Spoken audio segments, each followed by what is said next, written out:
Crusaider. Adventures of the Allain de Bures. First book. Return to Jerusalem. By onur diler in 2022. Part 1. Return to Jerusalem. The grand dining hall had been transformed into a courtroom. Light streamed through the large, arched windows at the top of the high walls, adorned with painstakingly crafted stained glass decorations in pastel colors, modestly embellishing the hall. White cloths were laid over a long table, and on either side of it hung the Red Cross symbols, emblematic of the Knights Templar. Only copper pitchers and goblets adorned the table. 20 elderly men, clad in robes, sat quietly behind the table. On the wall behind them, 9 swords and 9 shields were hung in remembrance of the 9 knights who founded the brotherhood. The man in the middle of the table nodded his head at the robed figure standing by the door, a black-robed priest. The black-robed man respectfully bowed at the waist and saluted the table after opening the door, saying, "They are waiting for you." The bulky man who entered was fully equipped, adorned in well-maintained chainmail armor. At his waist, he carried a sword with a crimson hilt and pommel, its length standard, but the hilt extending half a hand longer than usual. A conical helmet with intricate patterns and a double-headed eagle emblem adorned his head. Advancing with confident yet dignified steps, the knight stopped a few meters from the table, acknowledging it with a nod of his head. The monk who had let him in closed the door, prompting a blue-robed knight seated at the end of the table to rise. The elderly man sported long mustaches curled upwards.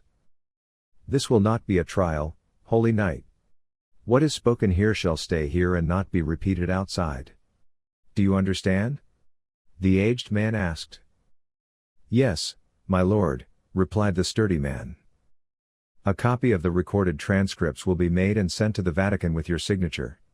Therefore, here, in the presence of witnesses and God, do you swear to speak the truth, and only the truth?" "I swear, my lord." Throughout the hall and on both sides of the door, Knights Templar, clad in chainmail and wearing white robes with conical helmets, stood. Their long shields with red crosses were placed before them. On the left side of the temple, the commander of these guards stood with 2 men behind him. On the right, 3 monks held meeting notes and acted as scribes. As the speakers talked, the quill pens in the hands of these monks came to life, their tips rustling across thick parchments. "During this inquiry, I, Marshal Godfrey de Sonnac, will be the inquisitor of the meeting," the man declared, waiting for the monks to note his name. When the quills ceased their movement, he continued, "Please introduce yourself to the High Council, Holy Knight." "I am." The man began calmly. The caravan, advancing from south to north, kicked up dust, scattering it over the dried shrubs and trees. The man riding the sturdy, tired bay horse that silently moved through the dust resembled more of a desert nomad. Towering over the caravanners passing by on his large warhorse, he appeared like a giant. Adhering to the traditions of these barren lands, he wore white or cream-colored robes, belts, and cloaks, resembling more a nomad than the people of the western lands from where he hailed. As he passed through the dust, creating clouds that enveloped the olive trees, a young man, dressed in black, emerged behind the rider. His black attire was now dust-covered, and his short red hair, much like his master's, was concealed within the folds of his headscarf. The young man, wearing thick leather boots uncommon in these parts, revealed daggers strapped to the sides of his boots. His sharp dark blue eyes squinted as he constantly surveyed his surroundings, resembling a hawk. It was as if he expected a horde of attackers to spring from beneath the sands. A keen observer could easily discern that being alert had become a part of the young man's life. He had hung his long sword on his horse and walked closely to his master, trailing behind 2 bedraggled mules. 2 riders followed them, both shrouded in capes used as shade against the sun. With their gray and light brown-toned capes, it was challenging to distinguish them from the dust clouds. In these barren lands, the sun ruled everything, and the wind blew as if to make everyone forget. The scorching heat felt like a hammer on one's head, making life weary, preventing contemplation. Perhaps that's why everyone acted mad in these lands, killing each other for things they hadn't seen or heard for centuries. Maybe they were right, and he had lost his mind. Who could know the truth? When they reached the top of the dusty slope, the man on the warhorse, using his thick, powerful fingers, pulled down the thin fabric covering his face. The daylight gleamed on the knight's ring on his finger. The ring was turned inward, and its head was not visible. Lowering his sharp-featured face by pulling down his mask, the man looked at the high-walled city with dark green eyes beneath his thick, furrowed brows. The man, bearing a deep scar on the left side of his face, slowed his horse and, looking at the young man who had caught up, said in his thick, almost rusty voice, "We've arrived in Jerusalem." The young man looked at the city walls, the crowd passing through the wide gate, and then turned his gaze back to the man on the horse. Indeed, a holy city, almost for every religion. The young man replied without the man saying anything. Then he turned his head to the city, sighed, he truly hated this city. There were few trees outside, the trees that were once cut down to prevent the city from falling into Christian hands had not been replanted, not allowed to grow again. They had been waiting for almost a century for Muslims to return for revenge. Beyond the bare walls, there were sporadic houses, mostly farms. These farms were mostly located in the other part of the hilly area where Jerusalem was settled because the water and fertile lands needed for a farm were on this side, and they did not want to be looted when the siege time came. As they approached the Damascus Gate, they encountered a crowd of farmers bringing their harvested goods from the surrounding farms to be sold at the market that day. The market was bustling with the products brought out from the city or acquired within it. The Grand Gate was constructed as a part of the northern walls of Jerusalem, instilling confidence with its thick, solid structure. Despite all the movement, guards stepped forward to halt them as they approached. The city guards had the authority to deny entry or question anyone they deemed foreign or suspicious.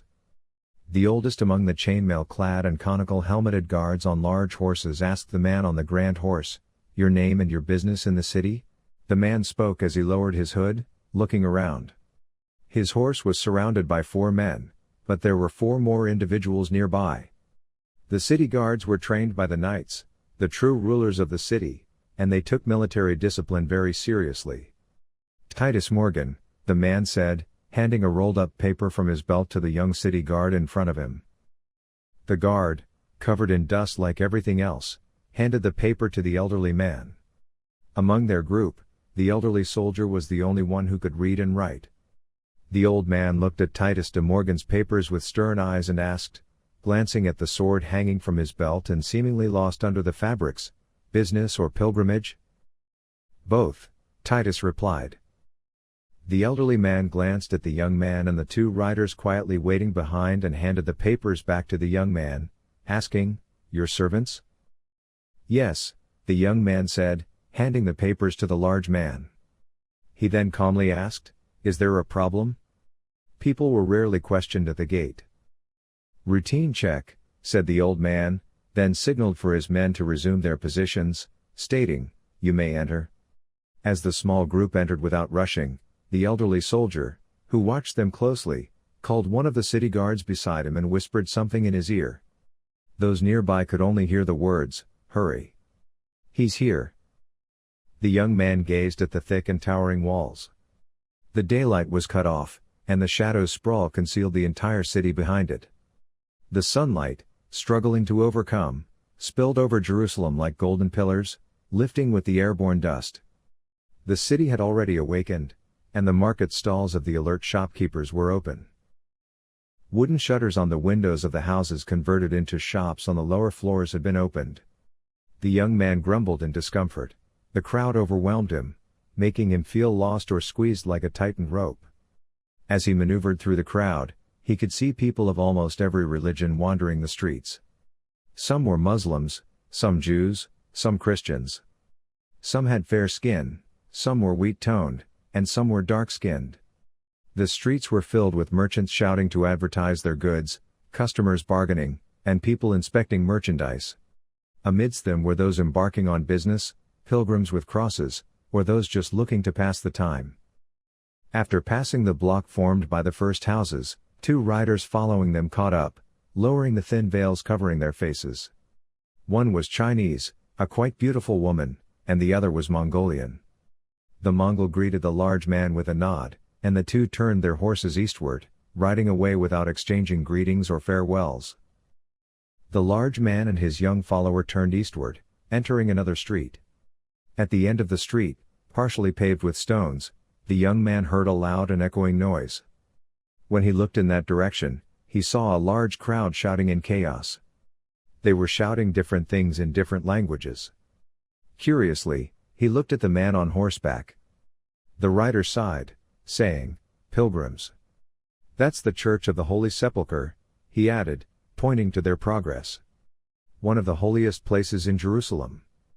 The church is considered the site where Jesus was crucified, buried, and resurrected," he explained to the young man following him. "But sometimes, everyone wants to see and pray there at the same time." He paused to let a group of elderly crusaders pass, smiling and bowing his head in acknowledgement as an old man stopped and prayed for him, saying, "Amen." After the group passed, he continued, "Where were we?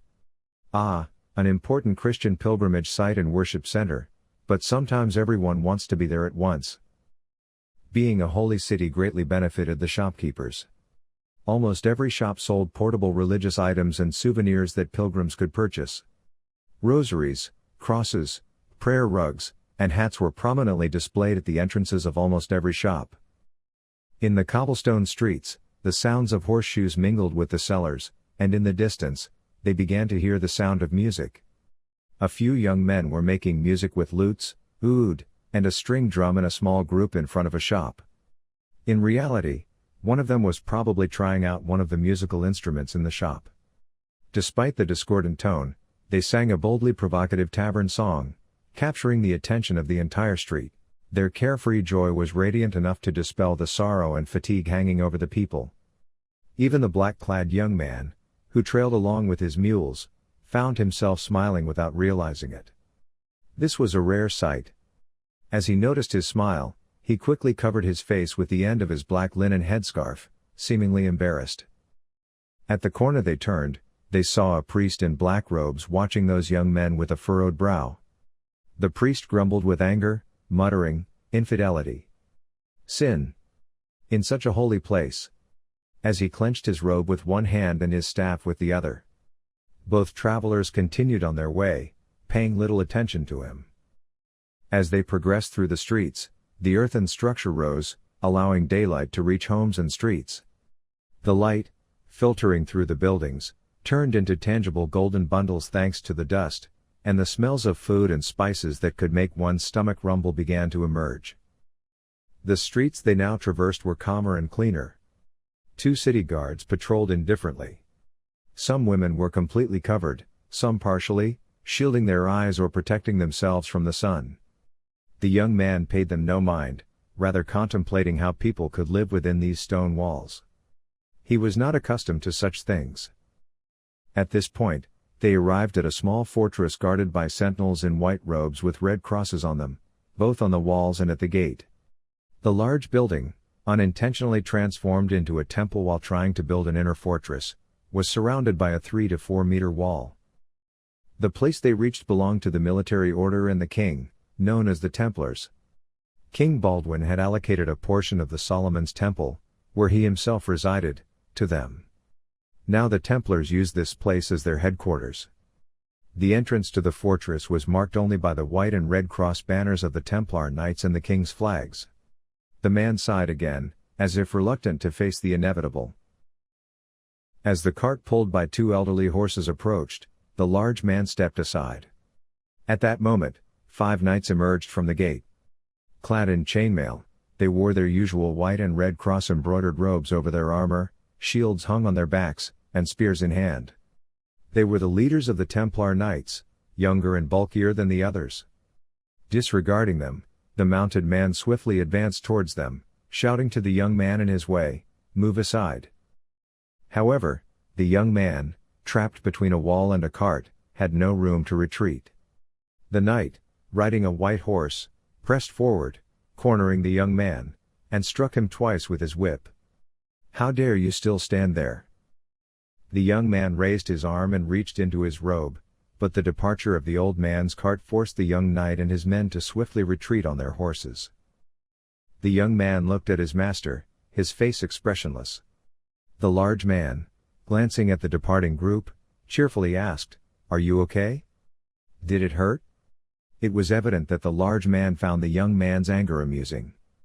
Now, as I reflect, I wonder if the mounted warrior laughed at the events at that moment or at what was yet to come. You will see as you read my story that the two passengers were not ordinary people. The young man responded to his impertinent master with a cold stare.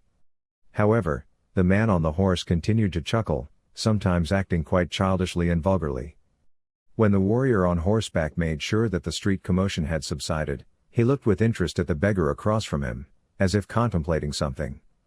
Then, abandoning his thoughts, he pulled the reins and began to move towards the gate.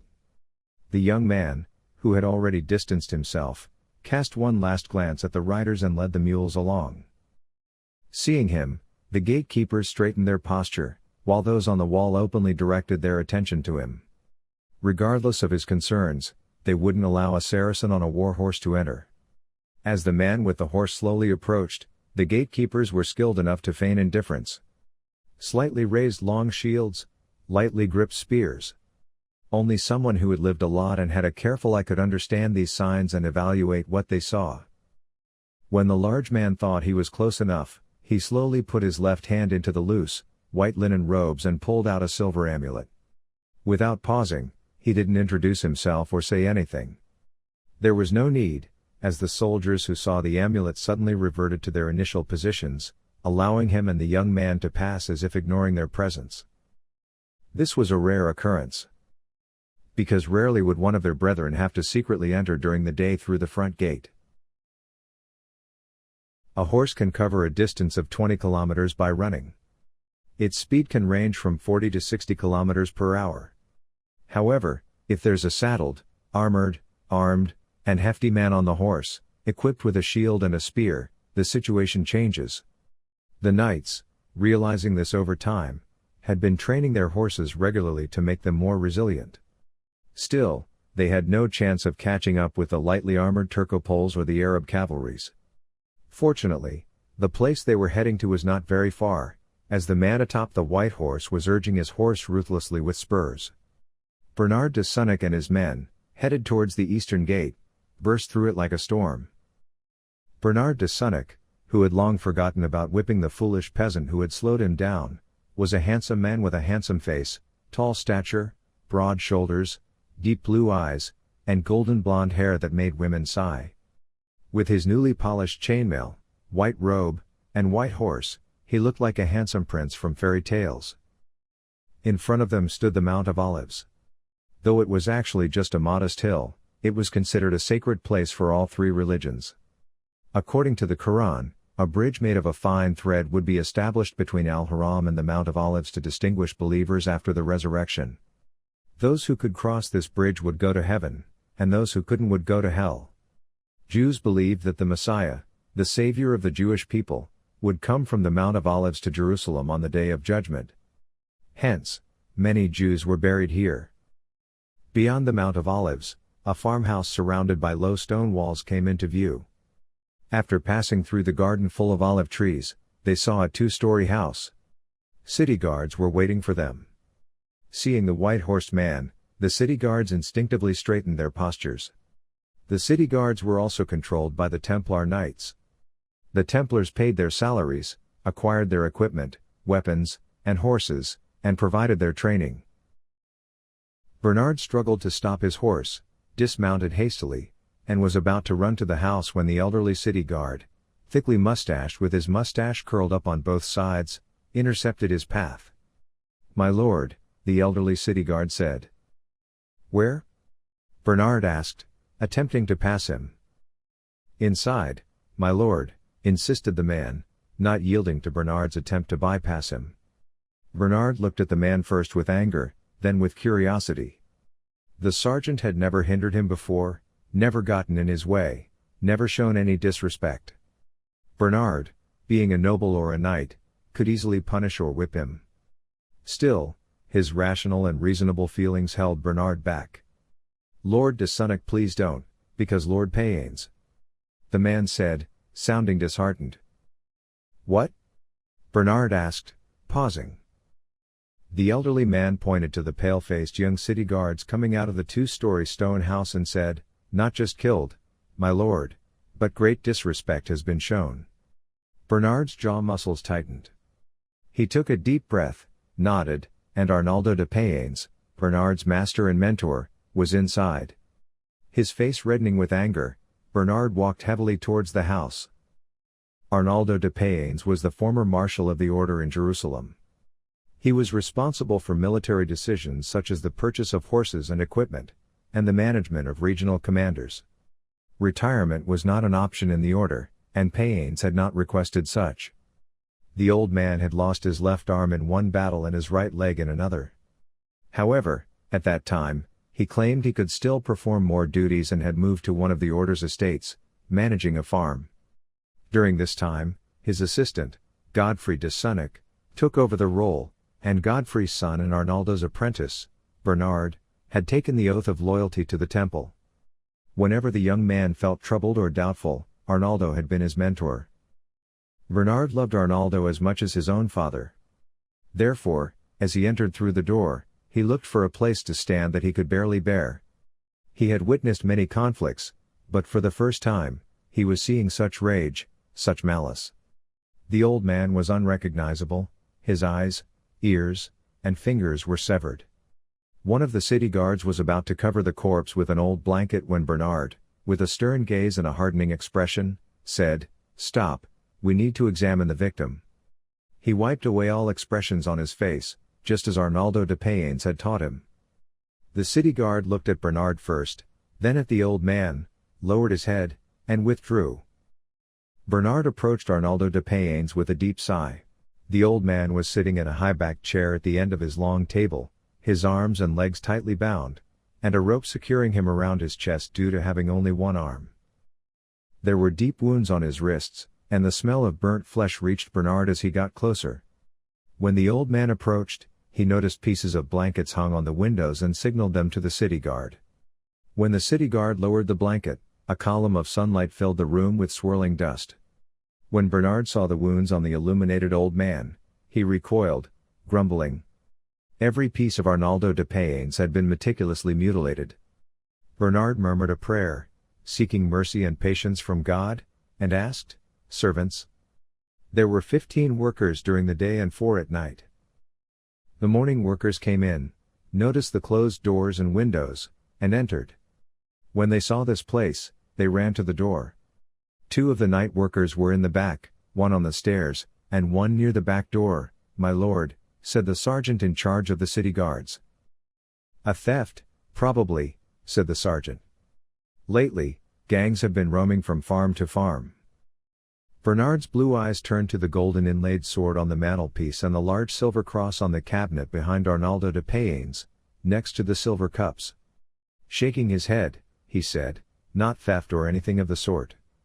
"Send word to the nearby gates," he instructed. "Find out if there was anyone unusual who entered this morning. It's not a simple theft," he added, turning his back to go outside. At that moment, he saw a thin, dark red line on the wall. It was prominent on the cream-colored stone wall. He approached and looked at the line of tiny droplets forming a trail of blood. He knew this was important, but he couldn't figure out its meaning. "Leaving the knights and men behind," he said with sorrow, "you can figure that out now." The wall surrounding the temple was not as thick as a castle wall but had been turned into a reliable fortification. The gate, fashioned like a castle entrance, was wide enough for 3 horses to abreast and had a high ceiling. After the second gate, one entered the first courtyard. In this courtyard, there was an area for 20 knights' horses, with posts and troughs for the horses. In front of this initial open space and on both sides were slender high windows, designed for the newly fashionable crossbow archers. In this courtyard, there were apprentices tethering, saddling, and arming prepared, saddled, and armored horses. Most of them were not sworn members of the Brotherhood. Some worked within the community to be accepted into the Brotherhood, trying to serve and work their way up, while others were paid servants. They were called servients within the Brotherhood, handling everything from blacksmithing to cleaning. During wartime, they could also participate in battles as infantry or lightly armored cavalry. All of them, as expected, wore black and brown attire. Within the Brotherhood, there was a distinction among the Templars. The Servients were like load-bearing pillars at the center of the Brotherhood, supporting the main structure, the Knights. The Knights were referred to as millets, wearing white or red-crossed attire. Most of them were from noble families. To join the Brotherhood, they had to donate all their land and wealth in accordance with the principle of poverty. They spent most of their time in combat training and, in the remaining hours, prayed like monks. The Knights in the courtyard were waiting under thick awnings, drawn for shade, at a long, old table. This was a simple but effective method the order used, as saddling horses and donning armor took time. In the event of an unexpected attack, these 20 knights waiting in the streets of Jerusalem or within the temple could easily hold attackers until their brethren were ready. This group of mounted warriors, ready for battle, took turns in quarter-day shifts. The large man, with a glimpse at these young knights, lowered the fabric of his helmet that covered his face when he saw an old, heavily worn shield placed on an arched niche at the entrance of the courtyard. He took a deep breath. He had finally returned home after almost 7 long years and countless adventures. He unsheathed his sword. It looked like a regular sword in its black sheath, but the hilt was longer, with handguard and pommel sections in red. The knight fastened the sword to his belt and turned the knight ring on his finger. At that moment, when the warhorse stamped its hooves forcefully on the ground, the man, gently patting its neck, said, "Yes, Lupus, we're home," and dismounted. Horses live for 25 or 30 years, and the warhorse, having seen at least 15 winters, shook its head grumpily, forcefully striking its hooves on the ground. During this, the young man, lowering his own hood, looked around. He couldn't be more than 17 winters old. His eyebrow was divided due to a scar, and there were deep scars on his chin, lip, and nose. A chubby monk, who had tied a thick rope to his brown robe like most of the scribes who met the religious needs of the order and also maintained written records, hurriedly approached, as if his big belly would fall if not held. Clericus, with a red face due to the effort in his class, a cute and smiling man, said, "Welcome, welcome." The burly man introduced himself to the curious monk, saying, "Allain de Bures, Senior Knight." After the monk's eyes narrowed for a moment, he greeted him respectfully, "Welcome back, my lord." Then he clapped his hands looking at the thin, unkempt, tall blond man next to him. The blond man approached the horse and said, "Your horse, my lord? If you're staying, let's put him in the stable," with a lazy and indifferent expression, as if he was exhausted from the heat. Allain continued to look around and said, "I'll stay. The horse's name is Lupus." He then turned to his servant, "Boy, go with them," he said. When the red-haired young man, without speaking, just looked at him, Allain added, "Yes, warn them about Lupus, and come to me when you're done with your tasks." The young man nodded his head and said, "My lord?" As he looked at the horse, then pushed the red-haired man and tried to bite his foot, his shoulder. The young man defended himself from these as if they were ordinary daily things, while the monk's assistant, unable to escape the horse's sudden turn, regretfully held his nose and sighed. Allain, feeling sorry for this, said, "Lupus is a war horse, brother. He is quite ill-tempered and ruthless." The thin man said, "Understood, my lord," still holding his nose and groaning.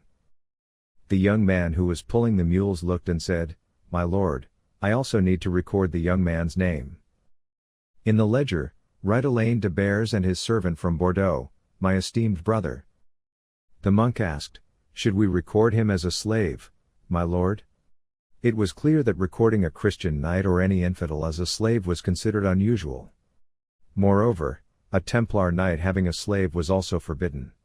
Above all, the first vow of the Brotherhood was poverty. "Yes," said Allain to the man who looked longingly inside.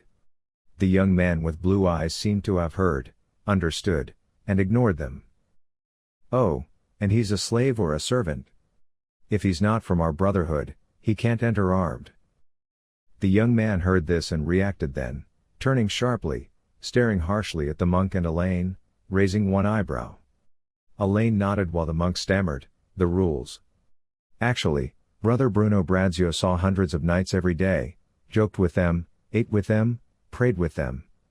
Many of them were warriors who had seen war, killed someone at some point. They all occasionally displayed their warrior nature, but there was something else in the young man's gaze. Something colder, more lethal. If Brother Brazio's years were spent in war, if he spent his life on horseback, with a sword instead of being a scribe for the brotherhood, he would understand the child's murderous gaze. The young man angrily looked back at Allain, took out the large dagger from his waist, and handed it to the chubby hands extended by the monk. Then, he took out the long daggers from his boots and looked at Allain. When Allain said, "All of them," and sighed, the young man stuffed his hands into his black robe, taking out 3 throwing knives from each armpit. The monk's eyebrows were raised in surprise. When he handed the blackened metals, which had nothing on their hilts, to the uneasy monk, the fat man swallowed and murmured, "Don't worry, they're entrusted to us, you can take them when you leave." The young man was about to turn and leave when Allain cleared his throat, and the red-haired young man looked at him without even trying to hide his disappointment. Allain shrugged and said, "I am bound to this brotherhood by oath." The young man took a deep breath, let it out, and then pulled out 2 rolls wrapped in goat fur over the mules. He placed these large, heavy rolls in the monk's lap without the need to conceal his disappointment. Allain asked, "Is that all?" The young man searched himself again, then looked at Allain, shaking his head. The monk looked at Allain in amazement, and the knight smiled, saying, "The young man has had a very difficult life," with a smile that made his face look even more handsome. The monk looked at the young man with a short, uneasy glance, then forced a smile at Allain. The sun had begun to rise over the city, and the heat had increased enough to make people seek shelter in the shadows. The tall, burly man's raven black hair was carelessly swept to the side. The chainmail under his long black robe made a clinking sound. As the man with small, piercing eyes and a hooked nose entered a narrow alley, 2 stout men greeted him. Both were shorter than him but still formidable in size. Disregarding the heat, they wore leather armor and carried short swords suitable for use in the narrow alley. The first man gestured towards his arms, and the scruffy-looking man with a few days' worth of beard raised his arms. The first guard searched him carefully.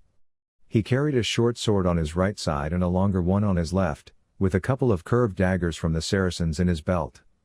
Taking these, he handed them to his companion as 2 more guards emerged from the far end of the long street. All 4 men adhered to the regulations of the Kingdom of Jerusalem and were Christians. In the city, only Christians could openly and comfortably carry weapons. The man who came from behind asked, "Your name?" With a thick voice, the man reluctantly replied, "Sergio Durapelli." Despite his hunched posture, he was taller than them. His bulging forehead and eyes beneath thick eyebrows remained in the shade, and his prominent cheekbones made him appear more intimidating. One of the guards nodded as expected. He recognized him. The other man asked, "Reason for coming?" The burly man grinned half-heartedly and said mockingly, "Money." These men were the henchmen of the city's wealthiest usurer, Benjamin Matahias. The guard, smirking like him, asked, "Are you here to collect or to pay?" "I'm here to collect." When the first guard looked at the others and said, "Clean," the burly guard gestured for Sergio to follow him. As he entered through the wide door adorned with intricate wooden decorations, he saw 2 more guards inside, each carrying a short sword and a broad-bladed dagger. Inside, there were 4 men wearing long robes with kippas on their heads, and 6 customers. The men were trying to explain their troubles to these individuals in a polite manner. The kippah, a cloth head covering traditionally worn by observant Jewish men, was required to fulfill the religious obligation of covering the head. One of the men wearing a kippah smiled at Sergio and gestured for him to sit on one of the wooden chairs ahead. As Sergio entered, he noticed a beautiful, dark-skinned woman serving cups on a tray to the customers. The young woman must have been no more than 15. A delicate filigree belt adorned her slim waist, a craft made with silver threads by the Syrians. The young woman, with her belt slightly losing its luster, approached Sergio gracefully, offering the tray and the cup containing apricot compote. Sergio took the cup, thanked her, and asked, "Old man is here?" With her habitual smile on her thick, full lips, the young woman replied with her silky voice, "Yes, of course. He'll be here shortly." The intricate belt, made of small, complex pieces, was the only ornament she needed. Her slender waist, prominent hips, and ample bosom drew the attention of men. Her night black, wavy hair cascaded down to her waist. Before disappearing among the beaded cords hanging from the arched doors, her large almond-shaped eyes gazed at Sergio. Sergio thought she was smiling at him, but he didn't react. The man in his late 30s took a few sips from his cup, leaving it on the nearby table, and grumbled, "I'll come back in the afternoon." As Sergio reclaimed his weapons from the guards and stepped out onto the main street, he mulled over the guards' positions and situations. Normally, he wouldn't reveal his real name to them, but he had encountered one of the guards before. If he lied, the guard might expose it, forcing Sergio to expedite his plan. Although executing this plan without assistance would be extremely challenging, Benjamin was well protected. Sergio shook his head, focusing on formulating his new plan when he heard the approaching hoofbeats. He paused and stepped aside as Bernard de Sonnac and his men passed by. Sergio absent-mindedly observed them and their uniforms. He sighed, muttering, "I need a man." He hadn't needed a man for his previous mission, a decrepit old man with no arm or leg and a few pitiable servants. However, this time, his target would be more challenging. The bell announcing noon had rung as Bernard, having returned to the city, deployed his men to the city gates. He was left with the eastern gates, reaching the Damascus gate. The city guards, upon seeing Bernard, were not particularly surprised. The messenger who had arrived in the morning had reported the death of the former marshal, followed by the arrival of the city guards in addition to the reinforcement at the gates. Since then, they had been questioning and registering anyone suspicious in the gate ledger. The gate ledgers were designed for such situations and tax officials. They recorded the details of caravans, merchants, traders, slaves, or animals entering the city, cross-referencing the information provided. Bernard exchanged greetings with the city guards without needing to dismount. "Has anyone arrived after midnight?" he asked. In reality, the castle gates closed at night and reopened at dawn. However, in some exceptional cases, the gates could be opened. The senior, elderly guard among them looked at the ledger. "No, my lord," he replied. The young man was not just superior in rank, he was a noble and a knight. It was the duty of the city guards to obey and show respect. "What about in the morning? Has anyone suspicious entered the city since morning?" The old guard had been expecting this question. Without consulting the ledger, he said, "Titus Morgan. A robust man, green-eyed, with a scar on his face. Probably a knight. He was accompanied by a slant-eyed man, a woman, and a red-haired child." Bernard's eyes narrowed, and the leather creaks came from his gloved hand holding the whip. "The one with 2 mules, he stated. "Yes, them," the guard confirmed with a nod. Bernard looked around. There were still 2 gates he needed to attend to, but time was running out. Pointing to the remaining gates, he instructed, "Send men to the gates on the eastern wing. Find out if anyone tried to enter during the night. Question the first arrivals in the morning and any suspects." As he spoke, he noticed a senior soldier approaching on horseback. Dressed in black attire, the servants respectfully said, "My lord, your father wishes to see you." Bernard was already planning to do that. He nodded, gave a friendly pat on his sweating horse's neck, and quickly said, "All right, let's go." Bernard was a knight, and one of the highest-ranking members of his order was summoning him. He turned swiftly to the city guard and instructed, "I'm looking for this Titus Morgan. Ensure all city guards are aware of it." "As you command, my lord." Allain was placed in a room facing north, and 2 servants came to help him undress and arrange his belongings. 2 more servants arrived, carrying a large wooden bathing tub and buckets of water to be used as a bath. When Allain looked at them in protest, one of the men quickly explained, "The red-haired lad. That's what my lord said." At that time, Many in the West considered bathing as something that weakened and led to illness. Allain was about to object, but then the red-haired young man entered the room, loosening the cloth around his head like a scarf. When he gave an annoyed look to the senior knight, Allain quickly said, "All right. All right." The red-haired young man looked at the other servants, and all but one hurriedly left the room. He smiled and introduced himself. "My name is Lucas Sebastian, my lord. I'll fulfill your orders and wait for you outside." "Thank you, Sebastian," said Allain. "No, thank you, my lord," replied the smiling young man. As Allain undressed, numerous scars became visible, some recently healed, others faded memories. The young man began to wash him, and Allain grumbled, "Lin really messed us up." When the red-haired man didn't respond, Allain added, "Okay, I apologize for speaking ill of the Chinese woman who trained us."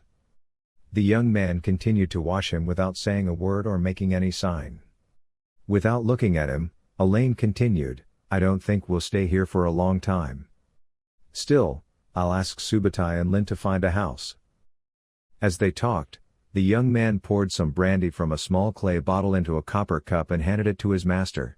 After finishing the first cup in one go, Allain offered the second cup to the young man, who was still giving him a stern look. While refilling his cup, Allain said, "Sebastian?" "At your command, my lord?" "I have never seen a Saracen servant in the Templar order," Allain remarked. The term Saracen originated from the Latin word Saracen, used by European warriors during the Crusades to refer to non-Christian individuals. "Yes, my lord, the Grand Master found their work inappropriate and terminated their services." "I understand. The Grand Master's judgment surpasses all wisdom," Allain said, grumbling as he rose from the bath. "Indeed, my lord. Sebastian, could you find us something to eat?" "Immediately, my lord," the young man said as he left the room. At this moment, a man appeared at the door, tapping it a couple of times before saying, "Allain de Bures," noticing Allain's surprised state of being washed. One eyebrow was raised in curiosity. A knight being washed like a serf was not appropriate. "Yes," said Allain as he put on his pants. "I am right-hand's second assistant, Vincenzo Pathachielli. The magistra is waiting for you." Right Hand was the head of the order, and Pathachielli referred to the magistra as the leader of the brotherhood. Magistra meant instructor. As Allain put on his shirt and allowed his servant to wrap a burgundy belt around his waist, he observed the young man's black monk robe with curiosity. In his early 30s, Pathachielli was a robust and powerful man who had received significant physical training. He had referred to Allain not as lord but as sir. It seemed he considered Allain an equal or even inferior.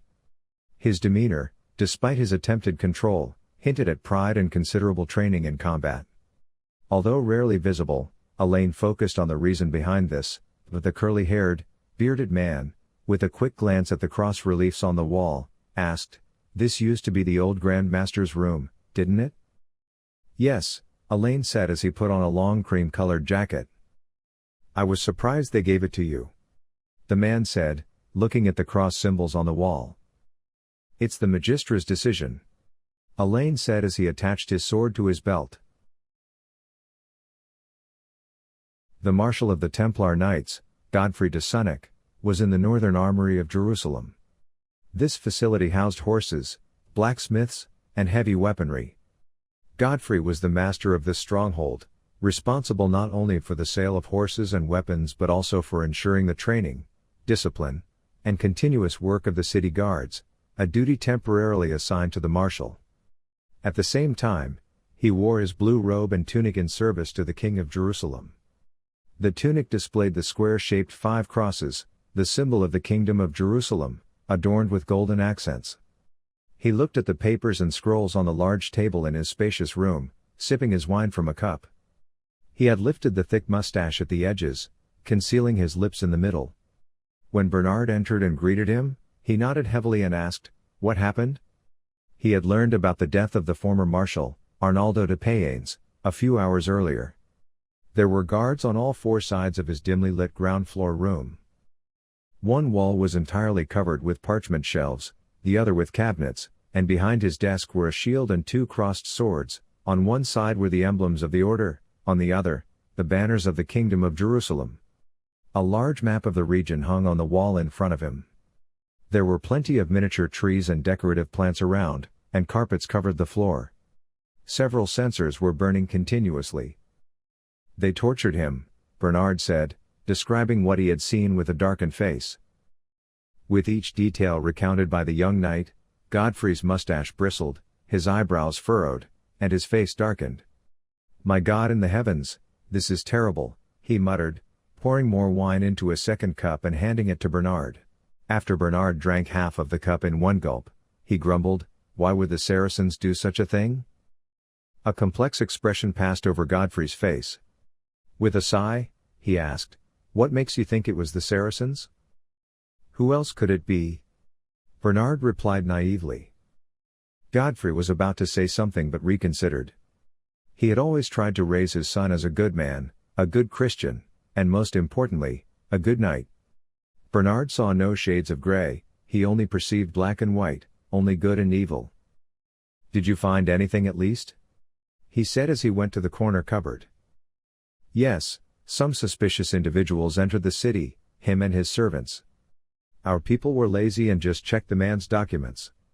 A man named Titus Morgan, and I even encountered that scum and his slave near the exit of our temple," Bernard said, remembering how he had struck the slave pulling the mules. "What?" Godfrey said, looking at him with curiosity. "I encountered them at the temple's exit," Bernard said, recalling how he had treated the slave pulling the mules. "No, the one before him." "What's his name?" "Titus Morgan." Bernard said, curious. "Ooh," Godfrey said, with a mysterious expression on his face, almost both troubled and amused. "Ooh? Never mind, he's not the man you're looking for," the old commander said, waving his hand. "Do you know him?" Bernard asked, taking another sip of wine from his cup. "Oh, yes, you'll get to know him soon," the old commander said, pouring brandy into his cup from a bottle he took out of the cupboard, drinking it with melancholy. "Clean your clothes, boots, and robe. We need to report to the magistra," he grumbled. Bernard replied, "He'll probably receive us after the evening ritual.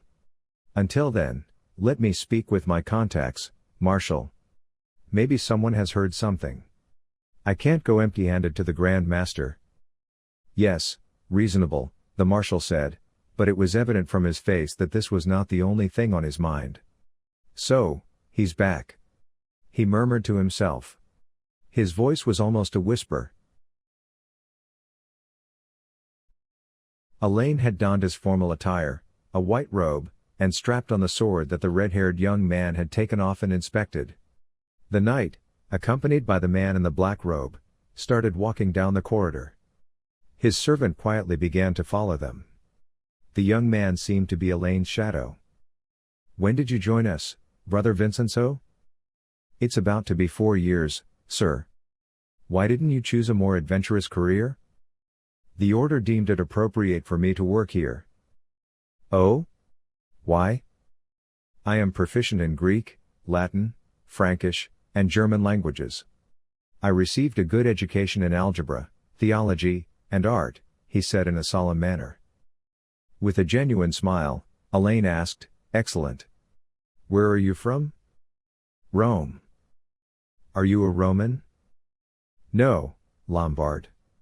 Vincenzo replied, and upon hearing no sound from behind, he turned to check if the servant was following them. Seeing the young man there, he raised his eyebrows curiously. The boy was truly silent. "Ah, I've been there. Spring and summer are wonderful," Allain remarked. As he passed by the yellow flag, he glanced at it. It was torn in some places, displaying a yellow banner with a double-headed eagle. He sighed upon seeing it. He had passed through this corridor many times. On the right side of the corridor, there were the banners, flags, or pennants of the enemies defeated by the knights. On the opposite side were the flags of those who had defeated them. He had cut the double-headed eagle flag himself from a spear. The dark stains on the flag were his own blood. "Do you have a title, Brother Vincenzo?" How did you know I was a noble? Your education, demeanor, speech, eloquence. I am just the third son of a duke, Vincenzo said, slowing down. They had almost completed the corridor, and at the end of it was a spacious room. He remembered waiting in that room and entering it for the first time. It reminded him of the times when he pondered whether he would face punishment, be expelled from knighthood, or leave the order. Now he could almost beg to be expelled. He was about to chuckle to himself. No, he wouldn't do that. He was too foolish to beg for it. He wouldn't leave knighthood in the order. He was just deceiving himself. Meanwhile, he looked at the door guarded by two fully equipped and shielded guards. The reason for being here was the man he admired. That man was behind the door. Sebastian, standing at the entrance of the reception room, smiled when he saw them and gestured with his head to greet Allain and Vincenzo. The knights at the door were well trained, they only looked straight ahead, maintaining their posture without any deviation. Allain, who once thought he had held the same post with the same conical helmet, chainmail, and capes, smiled at the monk who served as the secretary to the Grand Master. However, the balding man with no expression on his face, who rose from his seat, entered the room hastily, as if to indicate his urgency, stayed for a short while, and opened the door for Allain before leaving the room.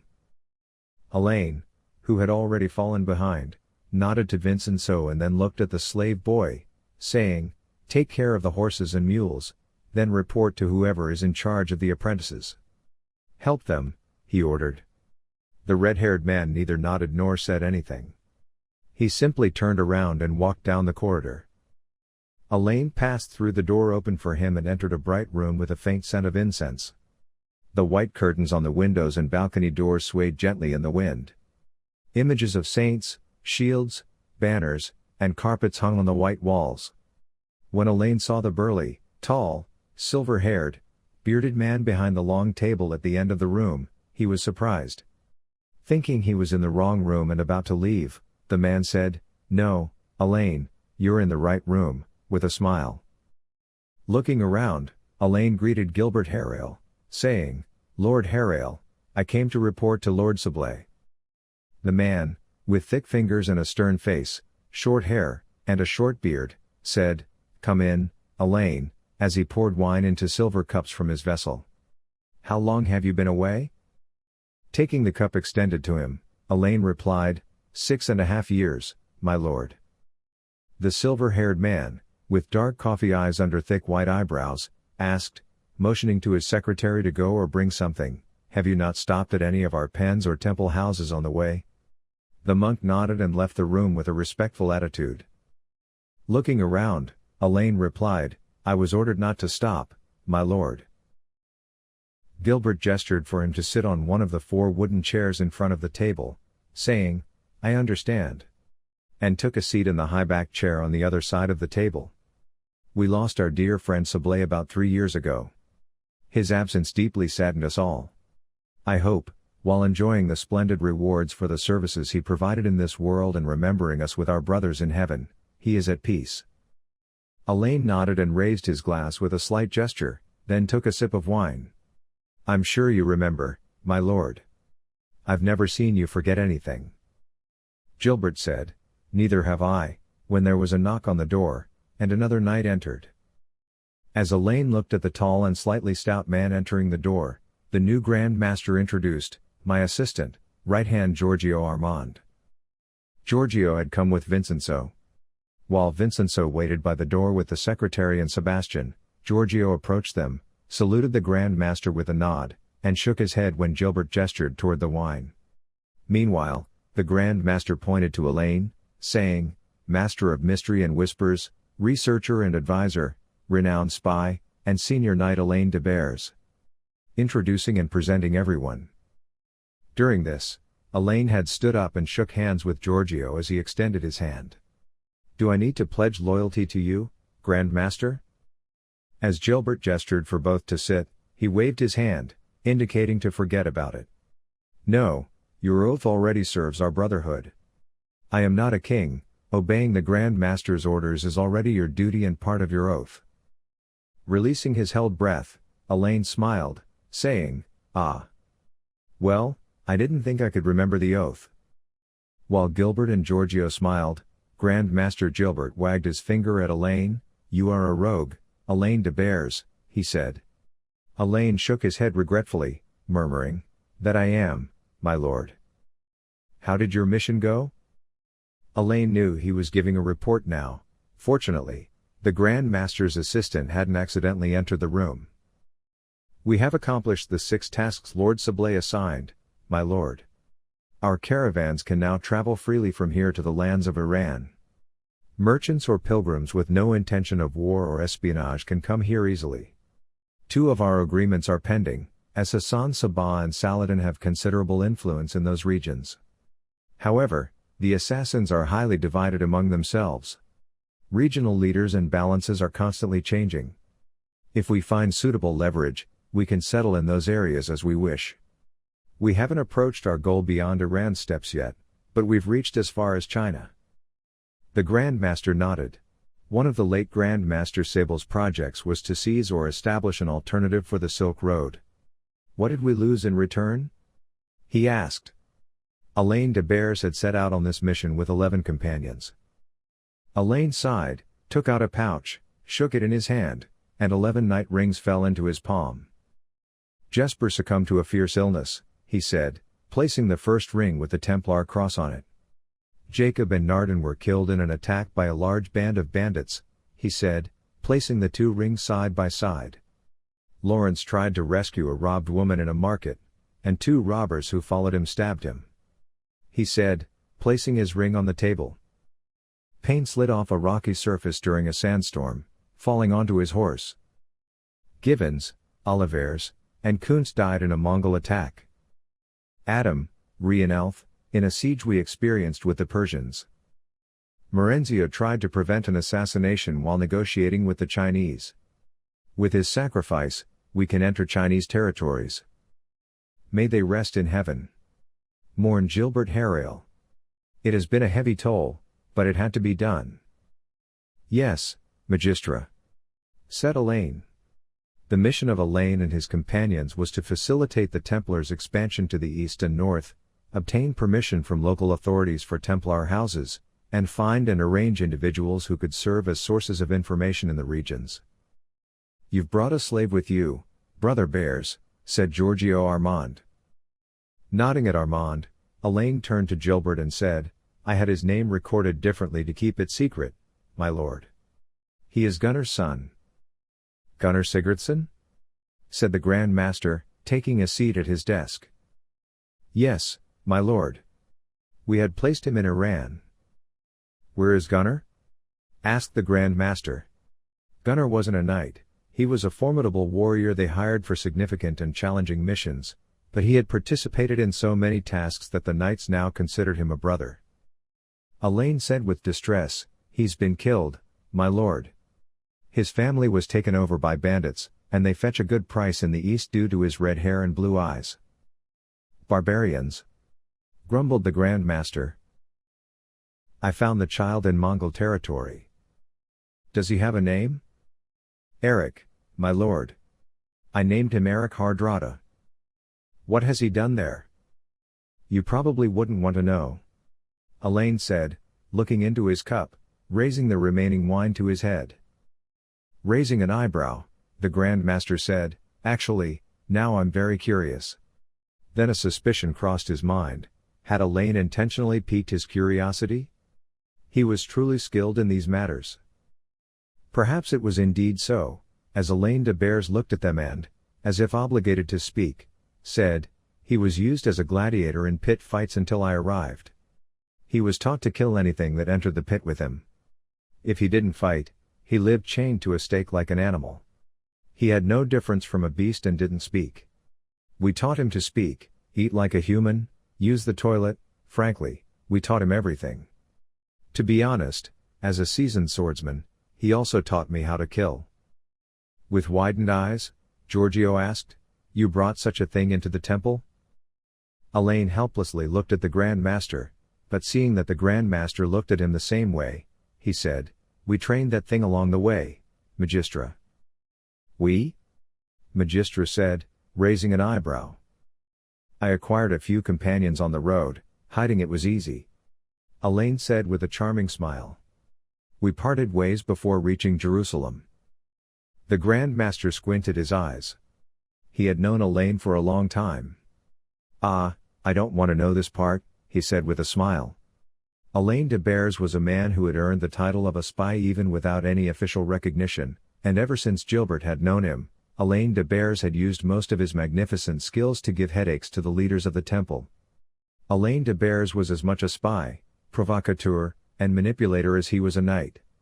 He could lead people to do things they hadn't even thought about, and encourage them to do things they didn't dare. However, he had a very peculiar sense of morality. He didn't care about God or religion like the other knights, he would give his life for the concepts of right and wrong. He had used all his skills and experiences to these concepts of right and wrong and had always chosen the right path.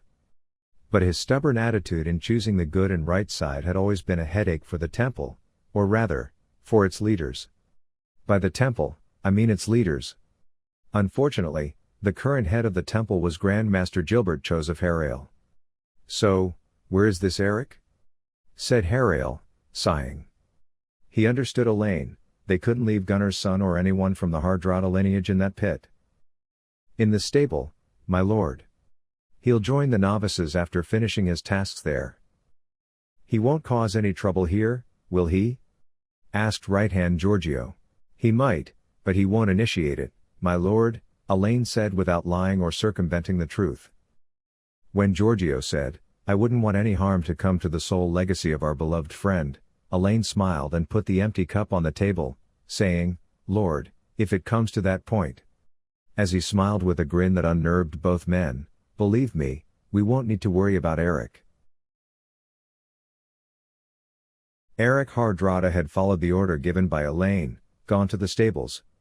The sun had risen high, and the air had become increasingly hot. The young man hated the hot weather, feeling like he was in an oven of sorts.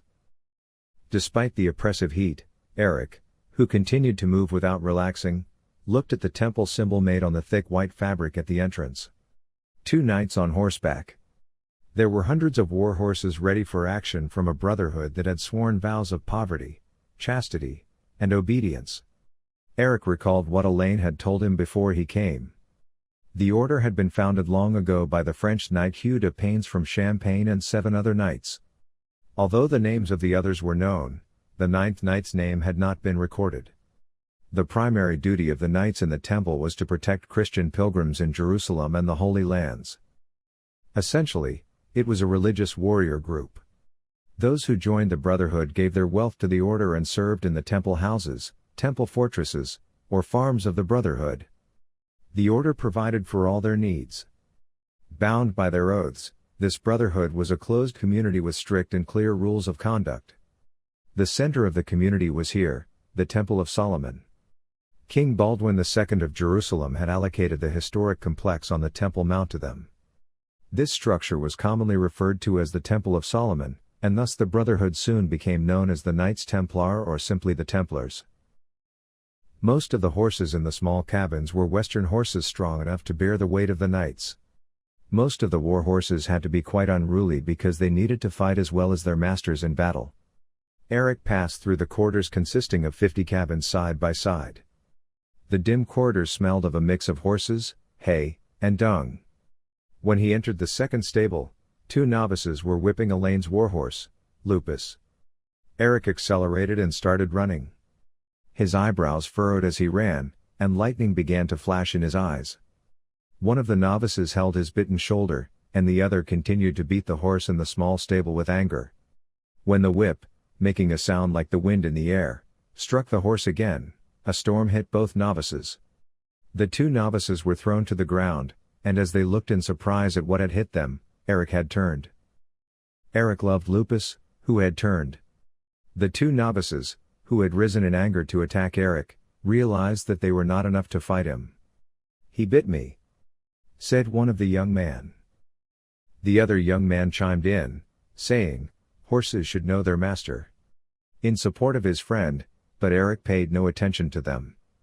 Lupus, on the other hand, had calmed down when Eric began to pet him and had started to grumble in his own way. A burly, long-haired, bearded knight observed them from a distance and asked, "Is this the slave who came with Allain de Bures?" Baron Stenkel von Bentheim, with his hands clasped behind his back, held a long whip between his hands. Baron was responsible for the training of the Templar knight novices. "Yes, my lord." "What's his name?" Baron Stenkel von Bentheim inquired. "The knight did not have him register the name de Bures," said the novice knight Thomas de Vullen. A tall, dark-haired young man who, even under his armor, revealed a robust physique. Thanks to the adventure he had in early summer, he had risen from a novice to a novice knight, carrying a sword at his waist and owning a white robe with a red cross. "His name is not worth recording, for we cannot allow such filth to enter our temple and defile its sanctity," Baron Stenkel von Bentheim grumbled. "Furthermore, everyone should know their place." "As you command, my lord." The Grand Master asked, "What about Hasan Sabbah?" "What happened to him?" inquired Allain. "Did you gather any information about him?" "I have nothing useful, my lord, just some absurd children's stories." "Those children's stories killed Nizam al-Mulk," he said, spreading his hands. After all, Nizam al-Mulk was the vizier of the Seljuk Empire. The assassination of a king's second-in-command in his own palaces would frighten any ruler. "Yes, his men are quite skilled," Allain nodded. "Crowds? In the last report that came in, it was mentioned that they have an army," Right Hand inquired. "The person who wrote the report might not have seen an army before, my lord," Allain said arrogantly. "Are you sure?" asked the Grand Master. "Of course, my lord," Allain replied confidently. "Due to their scarcity, they have such high quality and skilled men. Otherwise, they would have infantry that could conquer cities." However, Giorgio, who seemed unconvinced, insisted, "Assassins. They consume hashish, and Sabbah has deceived them, and—" "Ah, I know those stories too," Allain said, dismissing it with a wave of his hand. "No, it's completely nonsense. Sabbah's fedayeen are devoted to the real religion and their master. Sabbah is not a foolish religious leader, he does not send unreliable men to his targets. Intelligent, role-playing men whom you cannot escape when they get close are good men. They call each other Refik, the equivalent of companion in our terms. Sometimes they call themselves fedayeen, fedai, which means sophist in our language. They are a small sect, just like us. They pledge undying loyalty to the leader of their sect, just like we do. The orders of the sheiks are unquestioned, and there is no doubt. Like all of us, when they die, they go to their place in heaven without doubting their goals. They sacrifice themselves and their victims to that idea under the command of their sheiks, just like us. We confront armies, and they focus on killing a single person. They wait for years and take positions for that purpose. Generally, their targets are not Christians. They kill targets who have personal matters with their own sect. They have conflicts with Sunnis, all of them are in the Ismaili sect." "Are you sure?" Giorgio asked in amazement. While Allain claimed to have nothing useful, he suddenly provided a detailed intelligence report. Moreover, this report was the most detailed one he had heard so far. "I've seen a few daggers up close, my lord," said Allain. "Sabbah carefully selects his men and never sends an incompetent one, no matter what the task. They only use daggers, and when they complete their missions, they shout, 'I am Hasan Sabbah's fedayeen,' and await punishment. Because their lives of suffering in this world are over. Now, according to their beliefs, they will go to their paradise." "You seem especially chosen to annoy me, de Bures," grumbled the Grand Master. Allain helplessly shrugged. "I'm sorry, my lord, but if you get too carried away with absurd stories in my world, you might not wake up again." "I'll keep that in mind," sighed Gilbert Joseph Harai with distress. El Hassan ibn Sabbah, a truly cunning man who has been propagandizing in his region for 10 years. He's not just an intellectual but an adventurer as well. He exploits the 400 years of evolving Sunni animosity and essentially uses the foundations of the dilers. That's why they call his men fedayeen." "I wish we had sent you for him," said Right Hand. Why is the Templar Order concerned with Hasan Sabbah? Allain asked. We're not concerned, we've put a bounty on his head, replied Right Hand. Why would we do such a thing? The Grand Master responded with a slight smile. The climate of fear he has created and the chaos caused by his murders constitute an lawlessness that we cannot accept in our lands. First and foremost, we have a responsibility given to us by God to protect the subjects of our kingdom and the peace of innocent people. Allain didn't believe a single word said. Putting a bounty on Hasan Sabbah's head would endanger every Templar house opened in that region, risking every brother there. These men were not fools, they knew the consequences. If they had taken this risk, Sabbah must have done something significant to draw the attention of the order. Allain was secretly curious about this reason but didn't ask them. Instead, he changed the subject. So, what's our situation? Our gracious king, may he live long, healthy, and peaceful, told us that we can use the Temple of Solomon throughout his lifetime, Right Hand explained. In return, our knights, when joining us, will swear loyalty to him. It doesn't seem to bother you as if it were nothing, my lord. Why should it bother? The kingdom of Jerusalem is the only kingdom built on Christianity outside of Rome. It is not a kingdom of languages, races, and lineages but a kingdom of Christianity. He, like us, has pledged allegiance to elevate Christianity. He is also a member of the order, as much as we are, added Allain. With a subtle movement of his shoulder, Giorgio raised it, saying, That's true. Grand Master chuckled. At the same time, our beloved Pope has issued Omne Datum Optimum. Now we are under the protection of the papacy, we have immunity from church taxes and courts. We can now collect taxes from our own members, and we are not subject to any secular court or kingdom. So, on one hand, we swear allegiance to our member Baldwin, but we are not bound to him as he is bound to Rome through the oath of allegiance, Allain said with a smile. This confusion was a situation he was familiar with. The life of the order's knights was often similar to the life of the monks of the Benedictine order.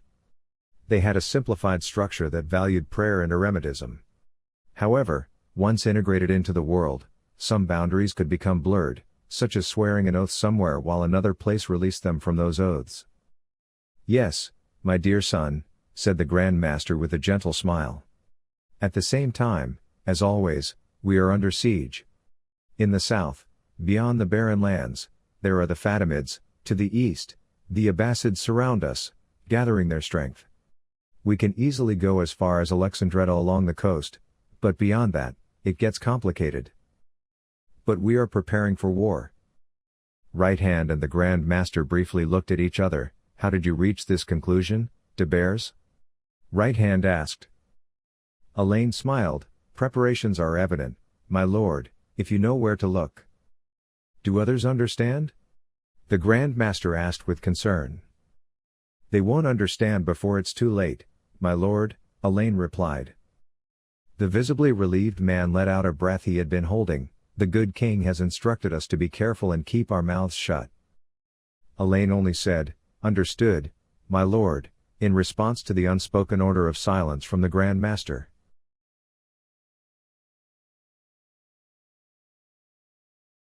At the corner of the temple courtyard, outside a dedicated hall for the commanders of the city guards, Bernard sat at a small table, contemplating where to begin his investigation as he looked at the map in front of him. Numerous questions swirled in his mind. Why was Arnaldo de Payanes murdered? Why were they tortured? Arnaldo de Payanes rarely left his farm, which was no longer in operation. Who could have angered him? He couldn't determine their last interactions or conversations because everyone who could have known was killed that night. Had he offended a guest who visited him? Was it an intentional crime? No, it couldn't be. Bernard couldn't make sense of it, but he was sure it wasn't intentional. Could it have been theft? No, that didn't add up either. All the valuable items in the house were still there, brought in by the city guard who had visited just before. Among them were 4 bags of silver, part of Payane's salary that he hadn't distributed to his employees, and a bag of gold. What about Titus Morgan? Why should Bernard disregard Titus Morgan? He couldn't recall the man's face, only the face of the slave came to mind. As he looked at the whip on the table, he thought about the expression on the young man's face. Not fear, not anger, something else. Something Bernard had seen, tasted, and been afraid of before. Something he couldn't name. Bernard swallowed. Straightening up with a grunt, he stretched to relieve the ache in his back, lifting and dropping his shoulders. If it wasn't theft, perhaps he could gather information from thieves. He knew there was a thieves' guild. He had heard them call themselves a guild shamelessly a few times. He contemplated whether to order his men to find this guild, but he was sure it wasn't theft. With grape leaves shading him from the sun, and a servant bringing him cold sherbet, Bernard made a mental note to find the thieves' guild. The men he had sent to the door were returning one by one, mostly empty-handed, and no one had seen a suspicious figure they could remember. As he considered returning to Mount of Olives, 2 riders burst into the courtyard, kicking up dust. The city guards atop their horses directed their attention towards Bernard upon seeing him. Approaching him and saluting, they asked, "What happened?" The older city guard respectfully replied, "We need your opinion, Sir de Sonnac. For the noble killed in the southern district." Bernard furrowed his brows. "Who has died?" he asked. "Guido Lorenzio from the Genoese Trade Guild," the city guard replied. Bernard looked at the 2 men and asked, "Why aren't you investigating?" "Sir, the matter has become too extensive, and the old man was killed with torture," the second city guard explained with distress. Bernard, walking toward his horse with a troubled expression, grumbled, "I'm coming." Allain de Bures glanced again at the beggar on the corner as he left the temple. The old man had disappeared, replaced by someone else. The sun seemed determined to pierce through, prompting him to pull the hood of his cloak over his head. His sword was visible beneath the thin fabric of his robe. The stone and dirt streets of Jerusalem were illuminated as he walked, bustling with crowds. The closer he got to the market, the more congested the streets became. Approaching the marketplace where rows of stalls were displayed, the vibrant colors of fresh fruits and vegetables caught his eye. Apples, grapes, and pomegranates formed colorful piles, while exotic scents from the spice stalls filled the air. Traders behind meticulously arranged stalls, spending hours to present a bustling and affluent image, haggled with customers. Allain examined the colorful array of handmade fabrics and lace-adorned dresses. He ran his hands over soft silk fabrics, bargaining for a roll of fabric with a merchant. During a brief pause in the negotiation, he checked behind him, smiling when he noticed 2 young men following him. In truth, that was the only reason he had been looking at the fabrics. Amidst the noise of the market, the heart of trade beating, conversations in various languages echoed in his ears. Italians, French, Romans, Muslims, Christians, and Jews mingled, sharing their languages, religious beliefs, and traditions. At one point in his walk, he noticed a gathering of priests. Dressed in white robes, they stood out, reciting prayers and performing religious rituals. Allain allowed them to pass, like any other procession in the market, while still keeping in mind how the streets of the market interconnected. It was impossible to reach his destination with those behind him, but if he could lose them, he knew that the next time, more cunning or experienced followers might be on his trail. This dilemma was a common part of being pursued. He engaged in routine conversations with traders, handing 2 coins to one, taking a bunch of grapes in return, and continued walking while snacking on grapes. Some merchants recognized him, he chatted with them, exchanged pleasantries with others, and walked on. As he continued his stroll, the splendor of palaces and mansions started to feel more familiar, more accustomed.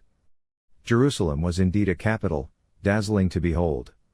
It couldn't be compared to Rome or Constantinople, but still, watching it, passing through it, brought him pleasure.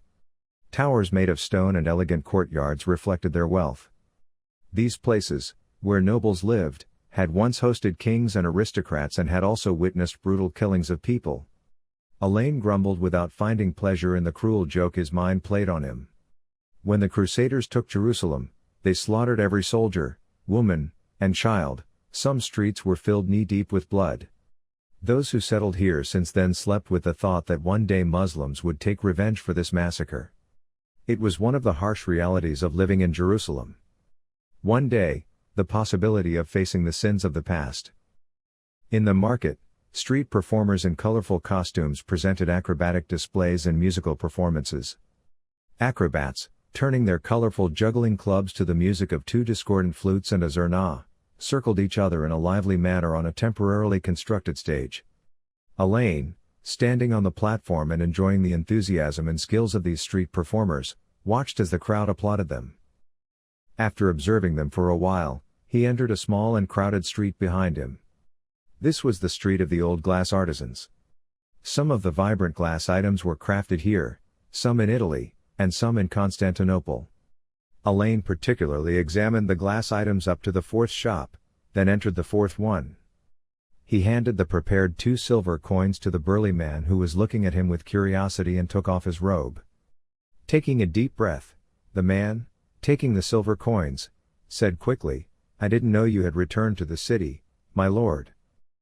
"It's good to see you, Poitros," Allain replied, helping him put on the robe and placing the hood on him just as he did. "Lord, how long should I keep them occupied?" "An hour will suffice," said Allain as he took the dark brown robe hanging on a hook. The heavily bearded, thick-browed man, making sure not to show his face and looking to the other side, said quickly, "Welcome to Jerusalem, my lord." Allain went behind the shop, exited onto the next street through a small gap, and returned to the square. Walking in the opposite direction from here, he headed to the southern part of the city. Under the large tree across from the worn-out building, once a mosque but now converted into a church, he shook hands with the Mongol waiting for him. He smiled at the Chinese woman and, together, the three went to sit at the spacious table set outside a nearby inn. The Chinese woman ordered sherbet, and the 2 men requested wine and cheese. After the innkeeper brought them freshly baked bread and grapes as a complimentary gesture, he left them alone. The Mongol was not tall but quite robust. After scanning his surroundings, he asked, "Where's Eric?" "Cleaning up horse shit." "At the temple?" chuckled the Mongol. "Yes." After contemplating at least a dozen problems that Eric could cause, the woman spoke in a sly, silky voice, "You could have found something less flamboyant than burning down the temple." She had covered the hood of her robe and, like the other Saracen women, fashioned a headpiece from a lavish fabric, securing it around her head. A silver braided ornament adorned her forehead. Instead of responding, Allain just smiled. Meanwhile, the Mongol asked, "How was the meeting?" "It went as I expected," Allain replied, wrinkling his face as he sipped his wine. "Has the Grand Master really died?" the Chinese woman, Yuji Lin, inquired.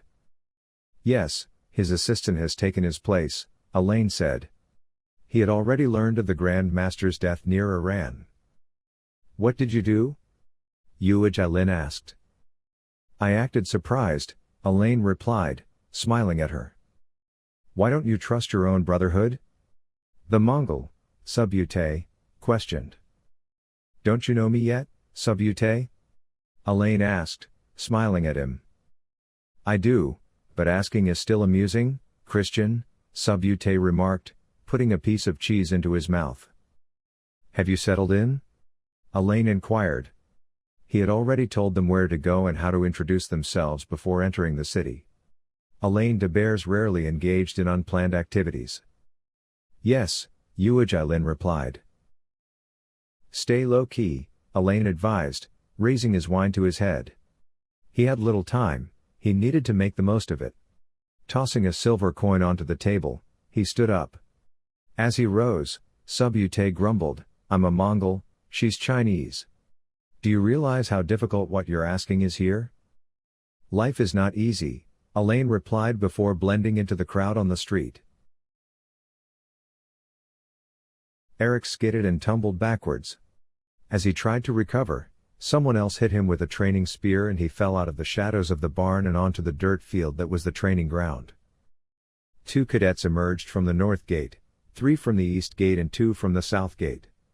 They were dressed in black, like Servients, and wore red sashes to identify them as novices. 6 young men came out of the stable, wielding thick wooden swords that they used as longswords. The novices who had just arrived had told them that a slave had attacked them. The novices had their own laws. Slaves, servients, could not touch them. They were noble-blooded, knight candidates.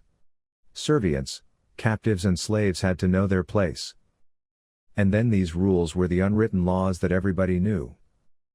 Well, almost everyone. Eric, for example, didn't know this rule. Or maybe he did, but he didn't really care, I'm not sure. Eric stood up on his left knee, right fist on the floor, left hand on his knee, leaning forward, head bowed. "Hold it right there, dog, I'll teach you your place," said Klaus Gaband. He was the biggest young man amongst the apprentices. He approached him with his training sword tucked between his armrests, tugging at his pants under his ear. He was going to punish this young man as he had learned as a child, urinate on his head, and then expect the slave to thank him for rewarding him with his piss. Klaus stood in front of the young man as those who had come with him surrounded Eric. Eric's eyes widened as he pulled down his pants as he had intended. The young man rose quickly, and before Klaus knew he had hit him, he struck him hard in the jaw from below with the palm of his hand. Klaus toppled backwards like a tower, while the surrounding freshmen looked on in amazement. They only realized that Eric had even taken the practice sword from Klaus when Eric started swinging the weapon. The first man stood behind Eric, who quickly drew the wooden sword from Klaus's armpit, struck the handle in the center of the forehead and fell over, just like Klaus. The second man was the swarthy young man standing next to Klaus. He had almost reacted enough to strike back but had only half raised his weapon when the blunt end of the wooden sword sank like a fist into his diaphragm. The young man fell to his knees, eyes and mouth open in horror. Finally one of the novices sprang into action and lunged at him, raising his sword above his head, just as he had been trained to do. But Eric was already on the move. He moved swiftly between Klaus and the young man who had fallen to his knees beside him, and just as swiftly he spun around and swung the sword. He had swung his sword behind his back specifically to defend against a sword swung from behind him, but the novices were far more clumsy and naive than he had expected. Eric shoved the toe of his boot under the toe of one of the young men who tried to run at him and quickly threw sand in his face, while he met the other's training spear with his sword and slid to the side. He moved constantly, like the Mongol Subutai had trained him, like the Chinese Yuej, filling the gaps like water, being fluid. Along the way they had trained him, reminded him to be human and shared what they knew with him. As she passed the man she had thrown sand in the face of, she struck him in the kidneys with the wooden training sword she held by the handle with one hand and in the center of his torso with the other, causing him to fall screaming to the ground. At the same time, he ducked and dodged the sword of an apprentice who swung his sword behind him. He quickly turned around and walked backwards to face the 7 young men who had attacked him. He was no longer under siege, he was now being attacked by a disorganized, angry and distracted mass of young men who had not completed their training. Eric, in contrast, was fully concentrated on fighting. His blue eyes, under his furrowed brow, glittered like shards of ice. His attackers were coming at him in a first group of 3 and a second group of 4. He retreated towards the big wall on the side of the pitch they had come out of. Then he was thinking as Allain had trained him to think. He was now free of his emotions, free of his anger, free of his desires, focused only on his plan, on the situation at that moment. Up to that point he had to reduce their number. As the first wooden sword swiftly met his sword, he shifted to the left instead of standing in the center. As Subutai had told him, he was using the advantage of the enemy being crowded against them. Yes, there were many of them, but they couldn't get to Eric without surrounding him and hitting his own friends, and the recruits had only learned one sword system so far. They were using the Italian sword style because the Italians were more advanced in swordsmanship. Despite running, the novice raised his sword above his head with la posti falcone. This stance, called the falcon stance, was only open to the eastern currents. The Italian sword currents, designed for heavy swords and heavy armor, were vulnerable to the fast movements of the east. Eric had already realized this while working with Allain. With the wooden sword raised above his head, Eric suddenly moved forward instead of backward, and before it landed on his head he used his own wooden sword to push the young novice backwards under the chin, sliding out of the group as he did so. As the young man crashed to the ground, Eric dodged the sword swinging at him with his body, meeting the other with his sword. A snake coiled around his throat and pulled him back with great force. "Tie him to the pole," said Baron Stenkel von Bentheim, seated on a warhorse, as he recovered his whip. Eric vaguely recognized the pole he was being dragged to. When he realized this, his eyes widened, his gaze was piercing. The two idiots who thought they were holding him tightly were about to realize their big mistake, because the cruelest, worst pains of Eric's life were the things that happened to him while he was tied to a pole. Eric could easily have killed them for what they had done, but before it came to that, a Servians, realizing that the young man would resist them, struck him again in the back of the head with the handle of a wooden sword. By this time the training ground was crowded with many knights, milletes, Servians, and clarisses. They were to watch the slave tied to the pole being flogged by Baron Stenkel von Bentheim. Still unconscious, Eric's vest was removed and his tunic and shirt cut off. Most of the novices stayed where they were when the cloth was torn. The young man's back was covered with whip wounds, burn marks and the memory of battle. "What is this nonsense?" roared a loud, powerful and commanding voice. As the Grand Master entered the training field with long strides, everyone on the field turned to him and bowed their heads in salute to the Grand Master. "Sir, the indiscipline of a slave is being punished." "Is that so? What happened here, Brother Sebastian?" "Sir," Sebastian said hesitantly, looking at the Baron, "I'm afraid there was a great misunderstanding." The Grand Master had assigned Sebastian to watch Allain's slave. The young men were bitten by the warhorse, and without thinking they tried to punish them, because they were ordered to do so, he said quickly. So he summarized the situation without offending them. The young man must have thought the horse was going to hurt them, so he shouldered them and took care of the horse.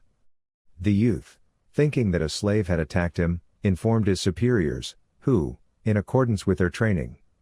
And the Grand Master said, "You disappoint me, Valder."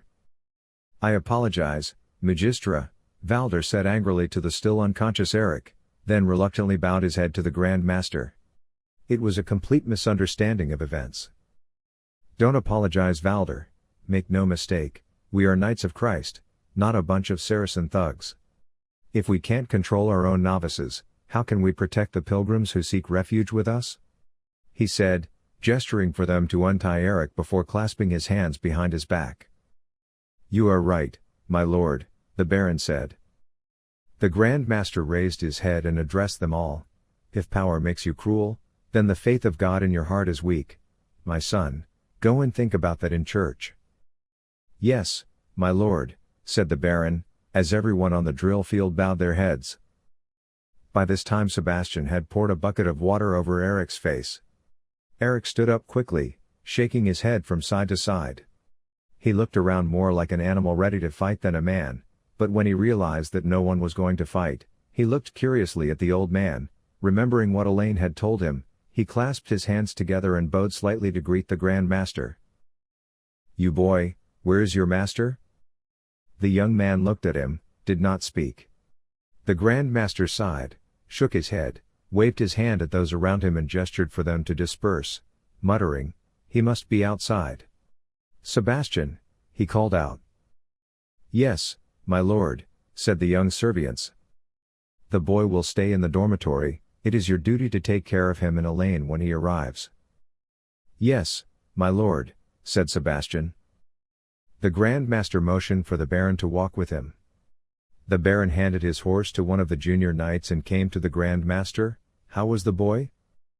"If we have an enemy, my lord, our loss will be great," said Baron Stenkel von Bentheim in distress. "Did you send the children on the slave, Bentheim?" "No, Magistra," said the Baron respectfully. "It was entirely spontaneous." "Bad luck," said Joseph Harrail. "Yes, Magistra," said Baron von Bentheim.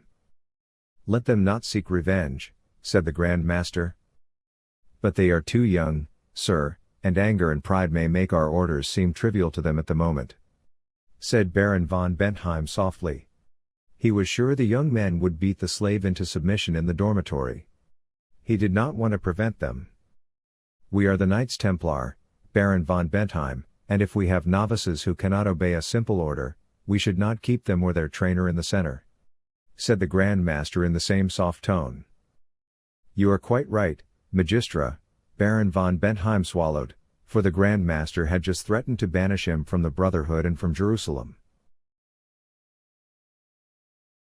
The main street was crowded, everyone was looking at the street filled with city guards, but when the 4 city guards standing there rudely ordered them to move forward or not to wait, they moved on. The city guards did not allow anyone to enter the street, certainly not Bernard and the 2 men following him. For the city guard, the city of Jerusalem was divided into 4 sections: center, north, south, east and west. Each section was headed by a captain. Bernard dismounted when he saw the captain leading the western section. The captain was looking at the 2-story house in front of him with his hands on his waist, looking very bored. There were many bloodstains at the entrance of the house and on the street. When the captain saw Bernard coming towards him, he nodded and took off his conical helmet and pulled back his chainmail hood. His blonde hair almost looked white. His thick, bushy mustache was turned up slightly and the beard on his chin was especially sharpened. He reached out and shook Bernard's hand, pointing to the bloodstains on the floor. "4 of my men were killed here. In the middle of the day." Bernard looked around. There were now about 40 city guards on the street. Bernard went with the captain into the 2-story house at the entrance to the west gate. Some of the city guards trying to get out had thrown colors. Inside, tables and chairs were overturned, and there were pools of blood on the floor. The captain was extremely bored to go inside the house, which, despite the light from the windows, did not seem to be illuminated. Guido Lorenzio, a Genoese, used to be a cartographer, he said, pointing to an old map on the wall. He entered the house through the back door, "My lord, killed the maid and the cook, dragged the man out of bed, dragged him here and tortured him." "How did your people get involved?" "They heard screams coming from inside the house and they broke down the door and went in." "And then?" "The Saracens attacked them," he said, pointing to the open cellar door at the back of the hall. There were drops of blood next to the hatch. Looking at the stairs leading down, Bernard paused for a moment. "I don't understand, how did the Saracens kill 4 city guards in full chainmail? Of course the city guards were not invincible, but the Saracens could not walk around the city with swords, shields, spears, bows or armor. Their daggers had to be no bigger than short swords.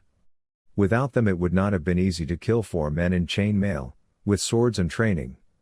Especially without paying the price of at least as many wounded or dead. I don't know, they were just Muslims using strange head bindings." "How many?" he asked as he descended the stairs. The cellar, dimly lit and cool compared to the outside, smelled of damp, mold and blood. Jars with tightly closed lids lined the wall. They contained mostly dried legumes, flour and the like. In a cooler, unlit corner were jugs and amphorae, which held wine and olive oil. Bernard sighed with a bored expression when he saw a chair and an old man tied to it in the center of the living room-sized space. The man had been carefully dismembered, just like Arnaldo de Payanes. Bernard looked at the bodies in front of him, 2 small children and a young woman whose throats had been slit. Bernard looked at them and at the captain who sat on the stairs as he descended. The blond man said, "The Genoese's grandchildren and his daughter." "One more thing," said the captain as Bernard looked at the poor children and shook his head. The young knight looked at him and said, "A man in a cloak was seen coming out of here with the Saracens, a very big man. People spoke of him with fear." "Afraid of what?" said Bernard. At that moment a strip of blood droplets caught his eye. He had seen it in Payane's house. Why was this strip so important? Why was it happening? Who was doing it and how? "They think he was a knight, my lord," the captain said, looking at the bodies. This was what had bothered him all along, the possibility of a knight being involved. "That's ridiculous, knights wouldn't do such things, certainly not to a Christian," said Bernard with anger and conviction. "Have you heard of Titus Morgan, Captain?" Bernard asked as they climbed the stairs. "Yes, my lord." The man who had just come up the stairs hesitated for a moment, and then, after many expressions crossed his face, said, "Yes, my lord." Do you know who he is? The man looked around nervously. 5 or 6 years ago, I was a lieutenant. His name was very well known on the streets of Jerusalem. At first I thought he was a mercenary who had been drinking too much. My captain warned him a couple of times for excessive behavior. What had he done? He cornered and interrogated some merchants and traders, and then we started finding dead bodies in the streets. No one spoke out of fear. But you made them talk, said Bernard. He had known this man since he was a child. He had always prioritized the safety of the streets of Jerusalem. He had been ambushed 6 times and seriously wounded 4, maybe 5 times because he would not compromise with criminals and vigilantes. But he was not only idealistic, he was actually very worldly. He was just a soldier trying to keep the streets safe for his children. There were those who spoke for honor and money. Morgan was attacked, said the captain. You didn't let him in? Said Bernard curiously. Our captain at the time ordered us to turn our heads the other way. Then things got serious anyway. How serious? Said Bernard, frowning. Things and corpses all the way to the palace, my lord, the man said, lowering his voice. The palace? What happened in the palace? Said Bernard. A bunch of things, said the captain in distress. A what? The captain tugged at his mustache in distress. Morgan punished the corrupt human. Then we found out that the bodies of young girls who were actually murdered were found and their families hired Morgan. No one touched him? He was ordered not to be touched, my lord, and the king's counselor, the treasurer and 1 or 2 clerics from Rome were involved. If Morgan was caught and brought to trial, the story would be told and entered into my official records. Political games, you mean? Yes, my lord. Bernard looked around and asked, without turning to the captain, and do you think he was right? Morgan? Yes. There is a fine line between justice and revenge, Sir de Sonnac, and Morgan never crossed it. If he had, it would have disturbed not only his sleep, but the sleep of every man in a blue tunic who was on the streets at the time, serving in good conscience and not just for his salary. Once in the dimly lit corridors, Eric calmly removed his torn shirt and tunic. It was as if there were no layers of fat on his body. There were too many scars to count on the muscles that looked like fibers. Sebastian looked at him timidly and said, well, if you don't do what the Grand Master says when he orders you, you will be expelled. Eric looked at the young Cervantes curiously, not understanding what he meant. He was a slave after all, he was not a member of the Brotherhood, why was he? Oh, what a fool, Sebastian was talking about him. He was thinking. When Sebastian said, he asked me to follow you, he was probably worried that something like this might happen. Then he looked around and smiled wider, with an optimism that could not be underestimated. They're not really bad kids. I mean, usually?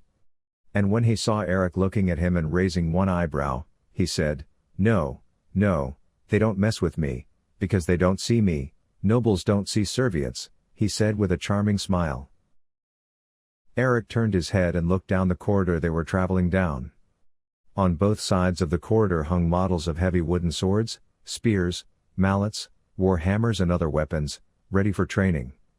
Ah yes, they are noble-born? God made them privileged to rule the land and the people.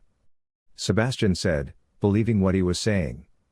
At that moment Eric looked at his hand, his vision changed for a moment, the corridor turned to ashes and dust. Eric's hand was covered in blood. That blood belonged to a prince. He was in a burning palace, surrounded by guards, with concubines screaming and running in all directions, and on his hand was the blood of a prince. Noble or not, they were bleeding. And anything that bled could die. Eric shook his head, these memories should be in the past, not remembered. Opening and closing his hand, Sebastian said, no, I am not noble. I'm the 6th son of a common peasant family. The best I can hope for is an abbot in the clerisses or a clerk in the servients. Eric just looked at him and nodded. Sebastian decided to change the subject. I watched you in the field and you were very good, I would love to fight like that. Eric didn't react. The two newbie knights looked at them indifferently and kept walking. They were dressed in chainmail, over which they wore white tunics and carried swords, which they proudly tied around their belts. How arrogant they are, thought Eric. Did you learn to fight from Master Allain? Sebastian asked. Eric shook his head from side to side. Not to fight, but to survive, thought Eric, shaking his hand and opening it. Survive. That was all Eric knew, to survive. Don't you have anyone other than Master Allain? No family? Sebastian asked. Eric shook his head again. When the Persians had come and raided his house, his father had made them pay dearly for it, but they hadn't treated him fairly. He had shot him with an arrow, over and over, until he was a porcupine. Eric had watched his mother get raped and kill herself, and he and his brothers had sold her to slavers. The young man shook his head from side to side. He had watched his brothers die. He no longer had any relatives.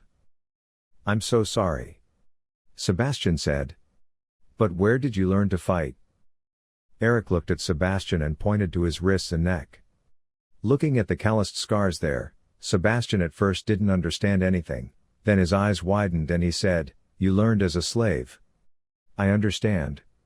He showed her the symbols of the shackles that had been used on her wrists when she was a slave and the symbols of her masters who had branded her. When he was bought, the symbol of his master was stamped on his back with a hot iron. The Mongols had thrown him in a pit after caging him for months. If he won the fight, they threw him a dry loaf of bread, maybe some moldy dried meat if they were in the mood, or a mostly eaten bone, into the filthy mud. If he didn't win, he was in no condition to get up anyway, but he would wait until the morning or the next day to whip him. Over time he learned to fight, his value increased as he started to win in the pit, and as his value increased, his owners changed, and as his owners changed, the symbols on his back changed. Each owner found a new torture for him. With each owner he learned new opponents, new weapons, new ways of fighting. They fed him better, trained him better because he was a good earner. One owner taught him to wrestle like a Mongol, one taught him Persian daggers, one taught him what the Chinese call the art of war. Sebastian smiled and led him into a large hall, marked 19 at the entrance. The hall they entered was a dormitory, with tall arched windows opposite them, and behind the window a wall of oleanders and olive trees growing tall. Opposite them, chain mail and drill shields leaned against a table, and to their right were bunk beds. Can you sleep here? She asked, pointing to one of the bunks made of thick wood. Eric shook his head, thinking he was cold. In fact, he was just buried in memories he didn't want to remember. Eric shook his head as he remembered lying on the ground in the cold meadows, tied to a cart with an iron ring around his neck and a chain attached to the ring. He shivered uncontrollably, shoving his hands under his armpits as meters of steam rose from his mouth. When the two men in the cage had contracted the plague, the Mongols had burned them alive and chained the rest to the cart and made them walk alongside it. He shivered all night long. He never slept in a bed after that. You wait here, Sebastian said, looking at Eric's torn clothes, and Eric sat on the bed. Sebastian walked away quickly, and Eric tensed as he lay on the soft bed, as if he had fallen into a swamp and was sinking into it. The feeling bothered him so much that he remembered the moment when one of his masters had taken him to the city and thrown him into a shithole. He opened his eyes in distress. A short while later Sebastian came back with a folded shirt, a tunic and a vest, but Eric was gone. Oh dear, said Sebastian, thinking that the young man had run away. Then he saw the shadow next to the bed. He slowly moved forward and looked and saw Eric lying in the space between the bunks. With a sad expression Sebastian dropped the clothes he had brought on the bed, sat on the edge of a diagonal bed and waited for the young man to wake up. Allain entered Street Peter's Square. Street Peter was one of Jesus' disciples and an early leader of Christianity. In the center of the small square, connected by 5 main roads, was a small statue of a man believed to be Street Peter.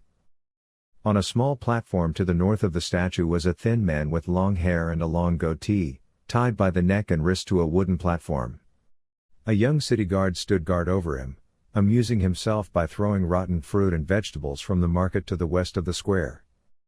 Allain smiled at the sight of the man, turned away, opened his hand slightly and showed the city guard the ring he had turned inside out. The young man straightened his posture as if he were standing guard at the Holy Sepulchre. Lucien, Allain said, putting one foot up and resting his elbows on his leg. The man in the pillory barely turned his head to see who was addressing him, and when he finally saw Allain de Bures, he said, "My dear friend Sir Allain, what a pleasure it is to see you, my lord," in his usual fawning, cheerful tone. "What are you doing here, Lucien?" asked Allain with a smile, but he was sure that this miserable-looking man in his late 30s deserved every bit of the punishment he was receiving. This yoke was usually reserved for those who knowingly and willfully distorted price practices in trade or for simple swindlers. "It's a total misunderstanding," he said, reaching up to his face with his hand, trying to brush the dirty hair out of his face. But when that didn't work, he gave up in despair. Allain looked at the young city guard, who was in charge of completing the sentence, and who was also waiting to make sure that no one went too far. "Fraud, my lord," the young man said respectfully. "An old man mistook me for someone else," said Lucien in a very convincing voice. "Is that so?" said Allain, amused. "What did he sell the poor man?" asked Allain. "The nails that Jesus used on the cross," said Lucien, spreading his hands helplessly. Allain was surprised. In fact, the judge or the commander of the guard would have given Lucien at least 50 lashes. "It's a good thing you didn't sell any goblets this time," he said. When he had first met her, she had tried to sell him a wooden chalice as the cup from which Jesus drank the last wine. "No selling. I am just a victim in this astonishing and unfortunate case that people should take a lesson from. I naively showed this man the nails that were sold to me and asked him, could it be this one, they look so old? He bought them from me for less than the price I paid and said I had been swindled, that he was doing me a favor. Then his friends and relatives intervened and made him believe that he had been swindled. In the end, I was swindled, my lord," he said, pitying himself perfectly. Lucien was a master of the con, and it was from this man that Allain had learned the real essence of the con. People always thought that con men forced their victims to say, "Come here, I'll con you and you'll give me what I want." But the truth was the opposite. It was usually the cunning ones who thought they were exploiting the weakness or helplessness of the scammer. The scammer would tell them that he was desperate to sell them something fake, that he was overpriced for what he had, and that he needed the low price now. The cunning ones would attack his desperation. They thought they had swindled this weak man, whose daughter or wife was hungry or sick, out of 2 pieces of silver for something that was actually worth 100 pieces of silver. No one in these stories would help the hungry for nothing. Allain took a silver coin out of his belt, turned it over in his fingers, twirling his hand with great dexterity, and the silver coins became 2. Lucien's attention was completely focused on him. "I'm looking for Michael Richardson," Allain said. "I last heard he was in Cyprus, my lord," Lucien said quickly. 2 silvers. He had fallen into this yoke for 1 silver. Michael Richardson of the Knights of the Holy Sepulchre. He was one of the Black Robe's most troublesome swordsmen. Lucien didn't even want to be in the same neighborhood with him, let alone find him. "But 2 pieces of silver. If you find out where he is," said Allain. Lucien nodded, "But there may be costs, my lord." And another silver coin appeared between Allain's fingers. "I will let you know, as always, my lord," Lucien said, grinning through his yellow teeth. "And the king of the underworld?" said Allain. Lucien's grin disappeared. "What about him? Is he still there?" "I'm afraid, my lord," he said, completely out of spirits. Meanwhile, one of the boys who had just bought ammunition at the market managed to hit Lucien in the head with a rotten tomato. Allain smiled and walked away. Bernard tapped his short whip lazily against his leg in boredom, staring boredly at a mule-drawn cart on the cobbled streets. Behind him, the city guards were asking door to door, shop to shop, about the fleeing Saracens. They were piecing together brief accounts from people who had seen them, trying to figure out where the men had gone. Bernard shook his head, making a high-pitched sound through his teeth. It still wasn't sinking in. What did a group of Saracens and whoever the vagabonds were who traveled with them want with an old cartographer and knight? What was the connection between Arnaldo de Paines and Guido Lorenzio? Why did they do such a thing in the middle of the day? Meanwhile a cat stormed past, followed by 4 dogs, who were clearly enjoying themselves. Bernard watched the cat leap onto the barrels and then onto a roof and shook his head from side to side. At the end of the street he could see the south gate. He squinted, remembering them when everyone talked about the strange-looking Saracens, bearded and too dark. They were dressed in orange, burgundy and green, and if everyone who asked remembered them, how had the city guards at the gate not seen them enter the city this morning? As he thought this, he could hear the city guards behind him approaching him. The men were talking politely to the people, as he had ordered them. Bernard smiled. Maybe they could turn Jerusalem into a city that people would dream of and envy. They could be like Constantinople or Athens. As Bernard smiled, imagining this, he heard a scream. The high-pitched, rasping sound was heard by the men, coming from an alley to their right. Bernard and the 4 city guards behind him dived into that alley, and as they ran down the short street they were joined by 4 city guards doing the same in the next alley. There were 10 of them when they saw a woman, still screaming, pointing them down an alley. Bernard heard the men behind him draw their swords, but he felt no need to do so. He had learned, as Paines had trained him, to use his head above all else. There was no need to draw a sword if the woman could just stand there and shout. When he reached the entrance to the street, he saw 3 dead men in the narrow alleyway. 3 men dressed in orange, burgundy and navy blue, extremely dark and with long black beards. In their hands were large, curved daggers. He could tell they had died in combat. The walls and floor were covered in blood. When it started to get crowded, he sent 2 city guards to where he was and 2 other men to the other end of the alley. Knock on every door in this neighborhood, see if anyone recognizes these men, he said as he entered the alley. Meanwhile, a tall dark-haired man was watching him from the crowd, one hand in his cassock. The sweaty man looked down at his hand, covered in his own blood, trembling as he left the crowd of curious onlookers. He looked around under his hood, tired and uneasy, and slowly walked away. People were so focused on the woman who had made a dramatic spectacle for her neighbors by seeing the bodies in the alley and screaming, that no one noticed the burly man. After crossing St. Peter's Square, Allain entered Uzun Snar Street and then Jade Bush Street. Here, after the first shop on the corner, he looked at the signboard and smiled.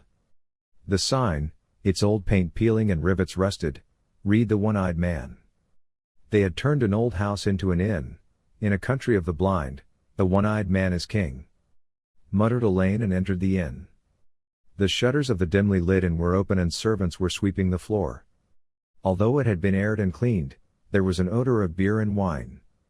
Street Osman, he called out to the tall, white-haired, one-eyed man cleaning what he hoped were washed mugs on the long table in front of the inn kitchen. The man, one eye white, the other dark brown, looked at the large man approaching him from under his thick eyebrows and grinned. "Kaffir," he said, spreading his thick arms in glee. "Saracen," said Allain, also opening his arms.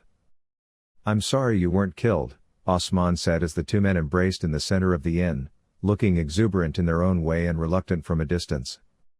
"I'm glad you're alive," Allain replied. "May your fingers curl backwards and may you never taste wine again," Osman said as he showed him to a nearby table. "May life give you everything you wish for," said Allain as he sat down at the table. "How long has it been?"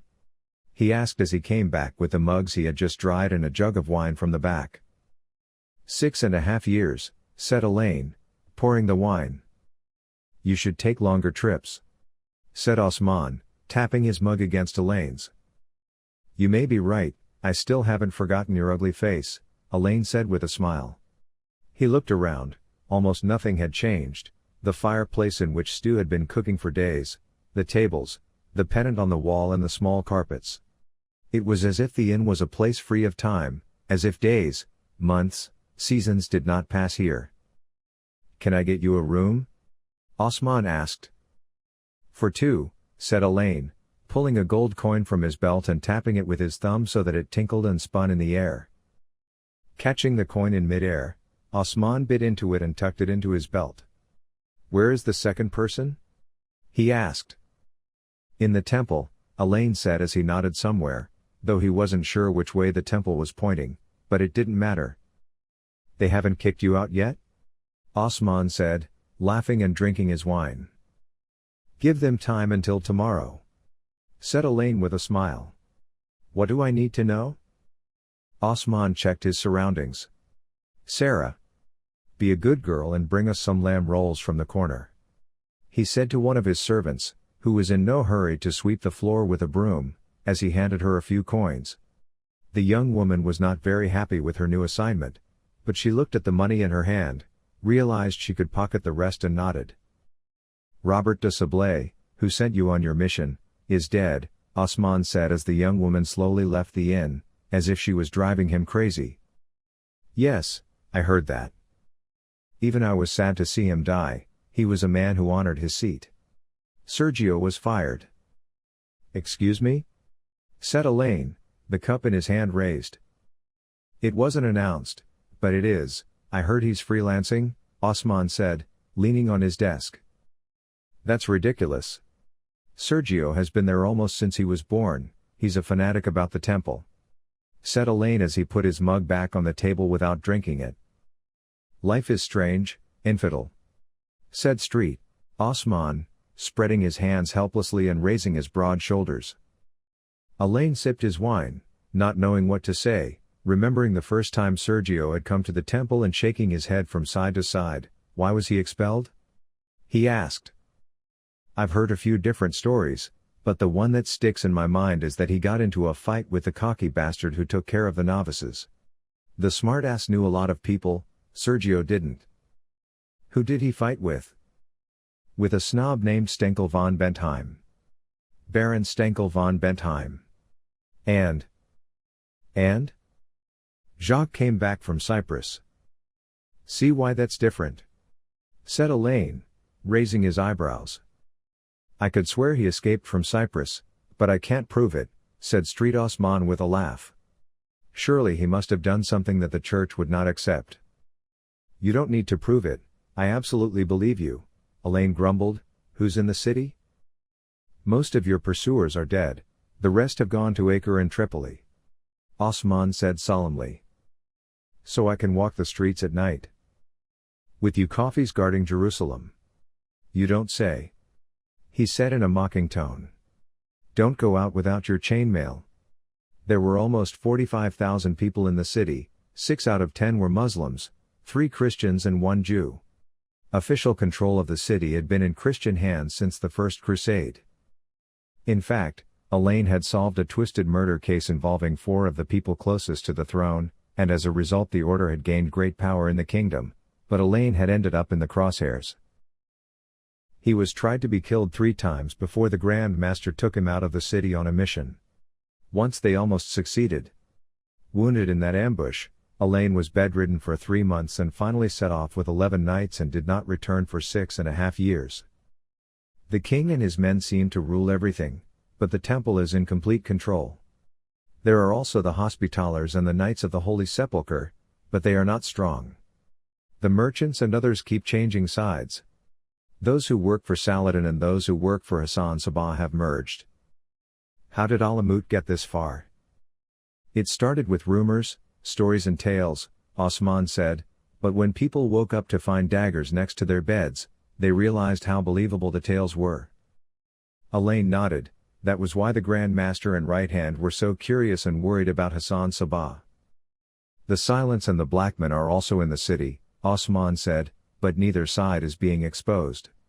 The Silence were a secret society founded by the Saracen, who were gaining power in Anatolia.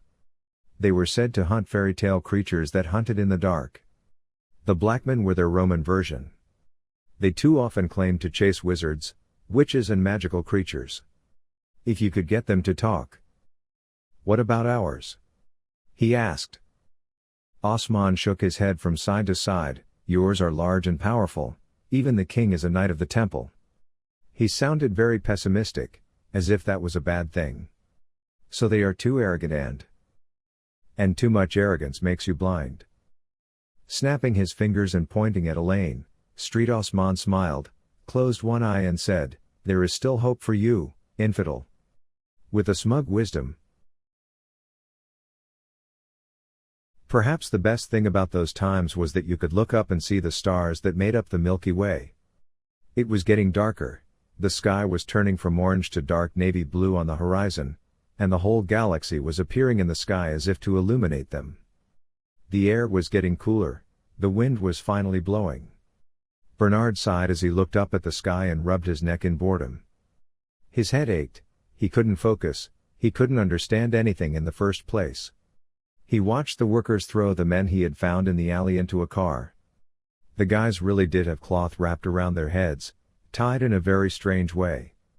Bernard untied one of them and the man's hair was so long that it almost reached his knees. He had jet black, thick hair. His daggers were also very strange. Two of them were wavy, one was a broad-bladed knife with an H-shaped handle and a short blade but a wide blade. "Infidels," he growled, shaking his head from side to side as he heard the call to prayer wafting through the city. Looking at him, he signaled his men to disperse. They still had not found where these men had come from or where they were hiding. People didn't recognize them when they approached the door, so the hiding hole must be around here somewhere. And the worst thing was that people actually thought that the man with the Saracens was a knight. Bernard realized that this was the real danger. If trust in knights waned and suspicion grew, respect for them would wane, their authority would weaken, and above all, no one had the right to sully the title and brotherhood he was proud to bear. Bernard looked at the dusty clothes he was wearing and shook his head from side to side. He was going to go to the temple and answer to Right Hand or the Grand Master, and in this outfit. As he mounted his horse he began to think about what he would tell his father about the clothes he had not changed. As Bernard rode through Street Paul Square, Allain was entering the square.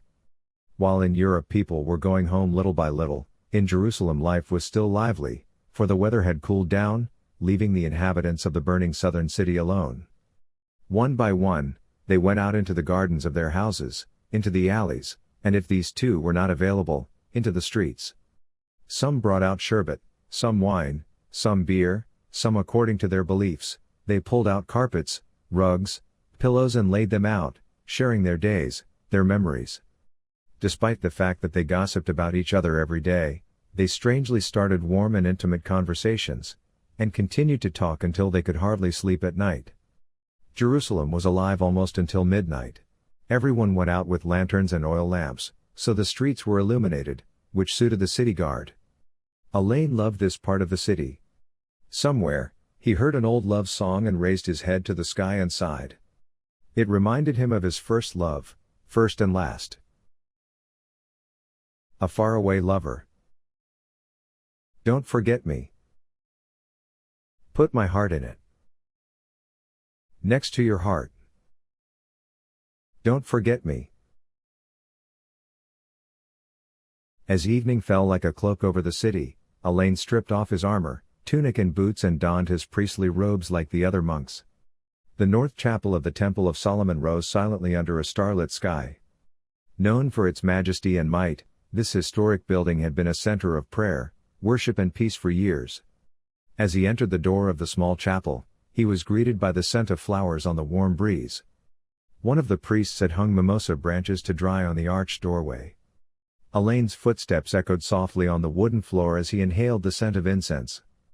A few monks were praying in the small hall, softly lit by candles.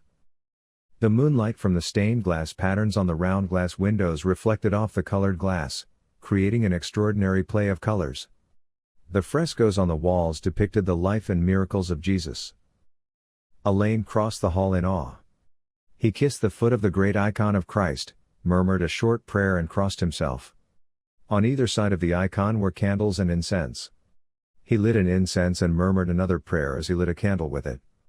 Then he sat down in one of the remaining pews. As he closed his eyes, reaching for the love of God within him, for that familiar peace, he heard the whispers of his other brothers and sisters, their murmurs mingling with the sound of the rosary. They were praying, some prayers of peace, some prayers of gratitude, some prayers of regret, most prayers of hope. I heard that you were drowned in wine while lying naked among prostitutes. Whispered a large monk who came up to him, looking at Jesus and crossing himself. Allain smiled half wryly with closed eyes. Do you really gossip in such an ugly way? What do you think a monk and warrior really does in peacetime, de Bures? Praying, perhaps? Well? Yes. It's quite a fun hobby for the first few months and then you get bored, Jacques Valendio said. We all have things to regret when we come to church. Allain chuckled, I'm sure you do, I stopped worrying about that part a long time ago. I have every confidence in you, dear brother. Said a large, blonde-haired, blue-eyed, bearded man who looked around with a bored expression. He had a deep scar on his right cheek. How are you? Allain said quietly. Older, grumpier, you? Said the knight curiously. Not bad. I've wandered a lot. Yes, I made a bet with Kruger that you had lost your way, and I owe him 5 gold pieces because of you.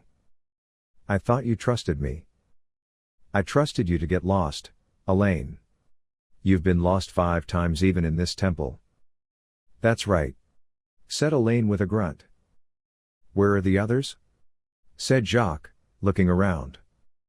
Allain sighed and looked at Jacques out of the corner of his eye. Jacques' brow furrowed, he swallowed and asked, which ones?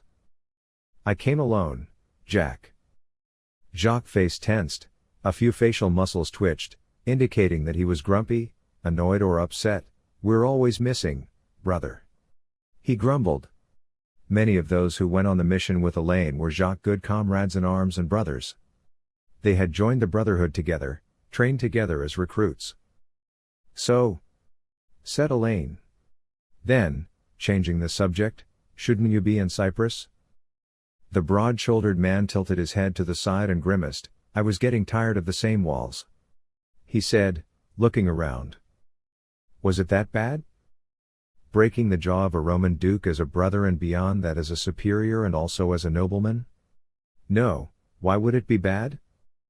Allain was about to laugh but realized he couldn't do it there and closed his lips, but this time he made more uncomfortable sounds. They were both giggling like children when a monk in the front row looked over his shoulder as if to tell them that he clearly disapproved of what they were doing, so they had to run away. Back in the hallway, Allain wiped his tear-stained eyes as he laughed. And what did the Grand Master say about your success? I threw my glove at him so it wouldn't go there, but when he got his nose broken he got very touchy and nasty.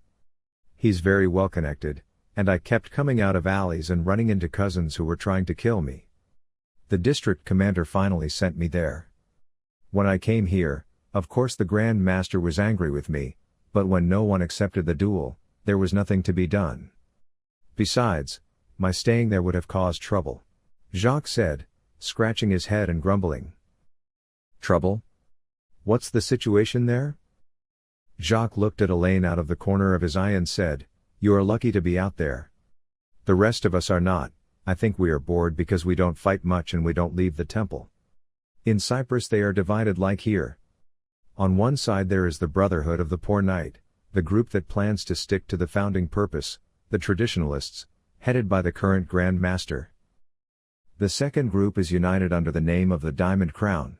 They are young people who think they are strong enough. They plan to take over the kingdoms and create an empire united under one language, one flag, one religion. Giorgio Armand must be in charge of this group. Allain raised one eyebrow and said, Deputy to the Grand Master. And then paused and said, Probably? No one knows for sure. I couldn't infiltrate them and the ones I could talk to aren't sure who he is. They're not strong enough yet and they're afraid of being rounded up one night and shown the door. Jacques grinned and shook his head. Isn't it fun? Allain smiled and bowed to Sebastian as the young Servians purposely blocked their path and after bowing to them, he said, The Grand Master has reserved a seat at dinner for you, Master de Bures, he said in a kind and charming way. What an honor! Said Allain with a smile. At this Jacques smiled and tapped Allain on the shoulder and walked away from them. Allain called after him, Aren't you coming to dinner? But Jacques just waved without looking at him. Allain already knew he was going to answer that, so he smiled and walked with Sebastian in the opposite direction to the dining room. The dining hall, guarded by guards, was lit with candles and oil lamps. Most of the oil lamps were lit with olive oil, which gave a clean and bright flame. The large group of monks were eating falafel, a meatball dish of chickpeas, and tabbouleh, a salad of bulgur, tomatoes, cucumbers, peppers, onions and parsley.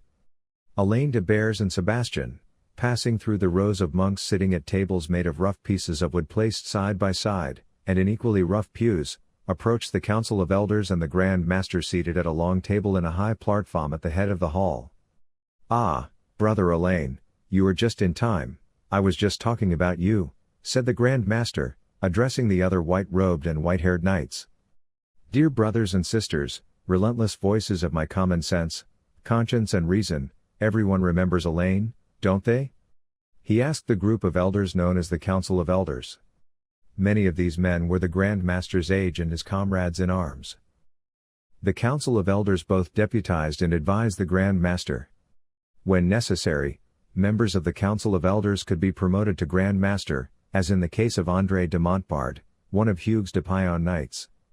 Montbard served on the Council of Elders for 4 years and then became Grand Master in 1153, following the sudden and disastrous end at Ascalon of Bernard de Tremillet, who had only been in office for a short time. Like the Grand Masters, the Council of Elders had its own officers. In a greeting more oriental than Western, Allain bowed slightly, his right hand folded across his left breast, and greeted them respectfully. "I'm glad you made it safely across the steps, my son," said the nearest man, a pot-bellied but very large man, his blue eyes almost lost under his white, bushy eyebrows. "Thank you, my lord," said Allain as he sat down in a chair offered to him. "How were the vast steppes of the north, Brother de Bures?" asked another, as the servants set before him a plate and a bronze cup for the wine.